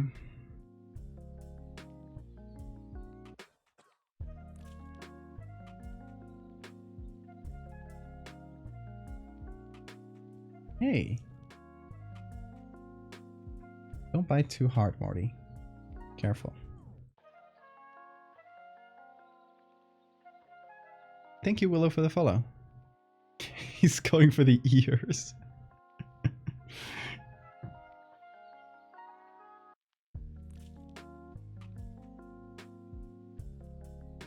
They're shaking the whole table.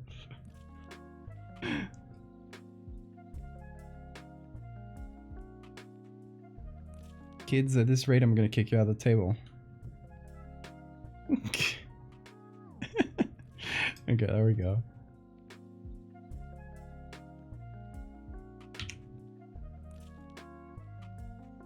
Thank you for the safe reminder. The girls? No, it's the boys. They're both boys. Cat boys are real. Hey, Artemis.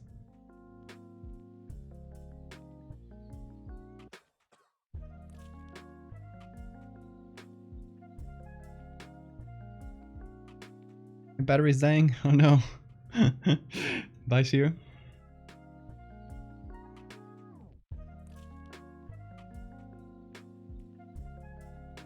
There we go. It's subtle, but it's there. The signature is in me. It's inside me all along. The glint in my eye.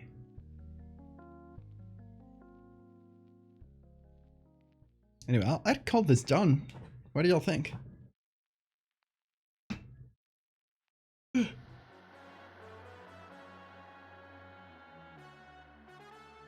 Personally, I'm pretty tired of looking at my face. Like, I've gotten used to it. I haven't, since I've been looking at the mushrooms and like at the edit itself, I haven't really focused on the fact that it's my face until now, but...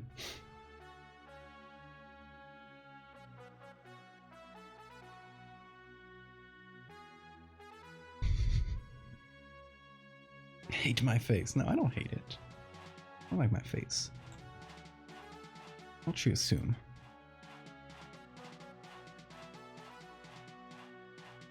Let's save this. And you know, let's do the profile pic test. What will this look like on a profile pic? It's not like the only reason I'm making this, but it is one reason. So I'm doing this so that I can snap this to the edges. Perfect. Vert.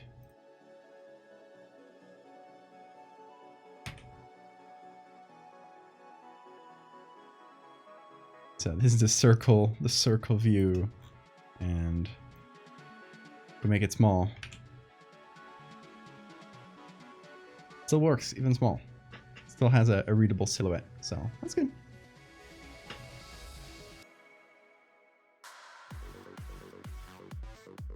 Not the direction I expected with the blueprints I gave you. True. I have disappointed you once again. Perfect LinkedIn profile pic. Yeah, I'll post it on Twitter. I'll do like new profile pic.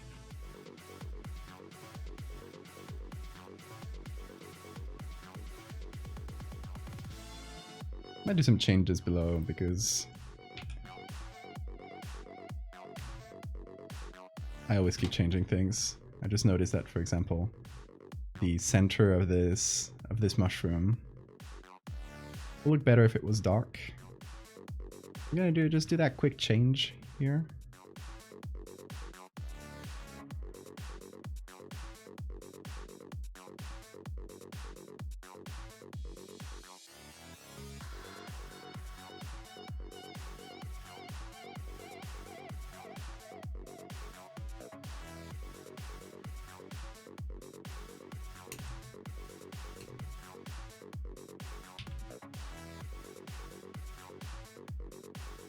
The fact that people are able to do this kind of stuff fascinates you? It's not that impressive. You can learn pretty quick. I swear, it's not, what I do is not that difficult. There's a learning curve, but that's it. It's pretty easy to get into, and it's really fun. So if y'all are ever curious about trying out Photoshop, just do it, for real.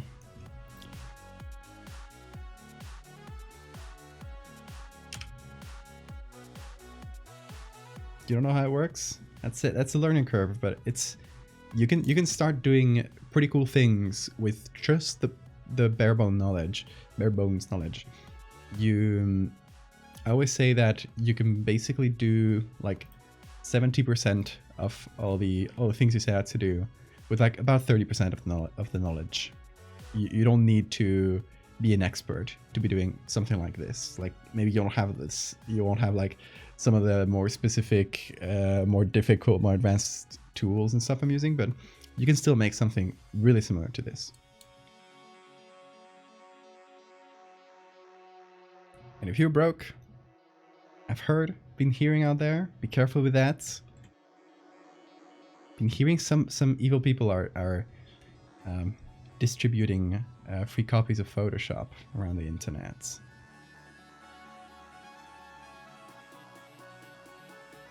Very illegal. So disappointed. How will the multi-billion-dollar company Adobe survive?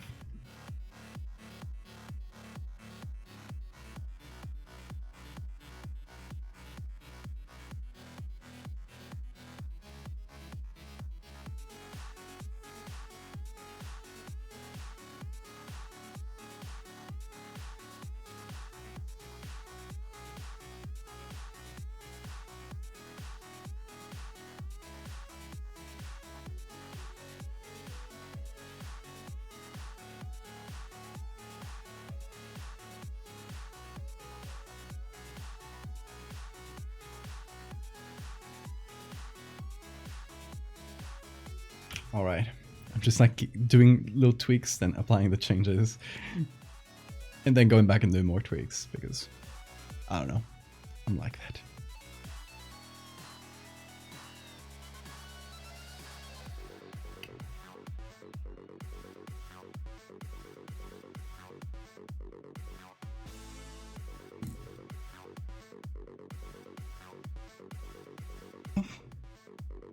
He loves the tail.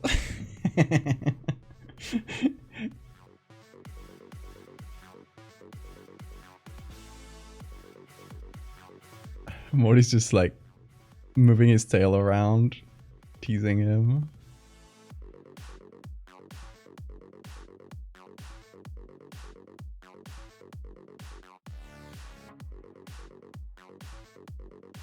Alright, I'm gonna call this done for now because it's 8 in the morning and yeah, that's stuff to do today. Yeah, I'm quite happy with this. So you'll probably see it today or tomorrow, this evening, I mean, around the social medias. Y'all, let's leave it here, shall we? Thank you so much for being here. That's the last you will see of my face for today, thankfully. But we will see each other tomorrow. I don't exactly know what we'll do. I have a few ideas, but we still got 1, 2, 3, 4, 5 streams. Am I counting that right? 4 streams. Sorry, I was counting today as well. We still have 4 streams to go, so 4 more pieces of art. And one of them, I think I'm going to keep that one for the end. For Halloween itself, it's going to be the sacrifice, where one of you volunteers to be banned from this channel in exchange for free goodies and a choice to decide what art gets made that day. You will tell me your biggest fear if you are chosen. You will tell me your biggest fear, and I will do some art inspired by that. So you'll be able to direct what we'll be doing before you are banned. That's gonna be fun. That I think will be on Halloween, because yeah, I think it's fitting to just end with that. Let that be the capstone. Yeah, the rest of the next few days are again going to be based on different fears of mine. One of them is going to be Parasite. That might be tomorrow. The idea is going to be parasites. So probably some more medical horror. We've just done a Parasite, but fuck it, more. You'll never ban me. You would need to volunteer. So if you don't want to, you don't have to. The Aggie IO stream, I think I was initially going to do one more stream on this marathon and do that too. But I think we'll do it later. Because it doesn't just fit the marathon. roaches are horrifying. I think roaches are very done in horror, though. I think we need to give the spotlight to other bugs. In any case, let me stop rambling. Y'all, thank you so much for being here. We'll leave Bean here playing. We'll see each other once again tomorrow. Hopefully a little bit earlier than today, if my sleep disorder is not still being a mess. Really hope so. But yeah, y'all, thank you so much. Have an amazing time zone. See ya.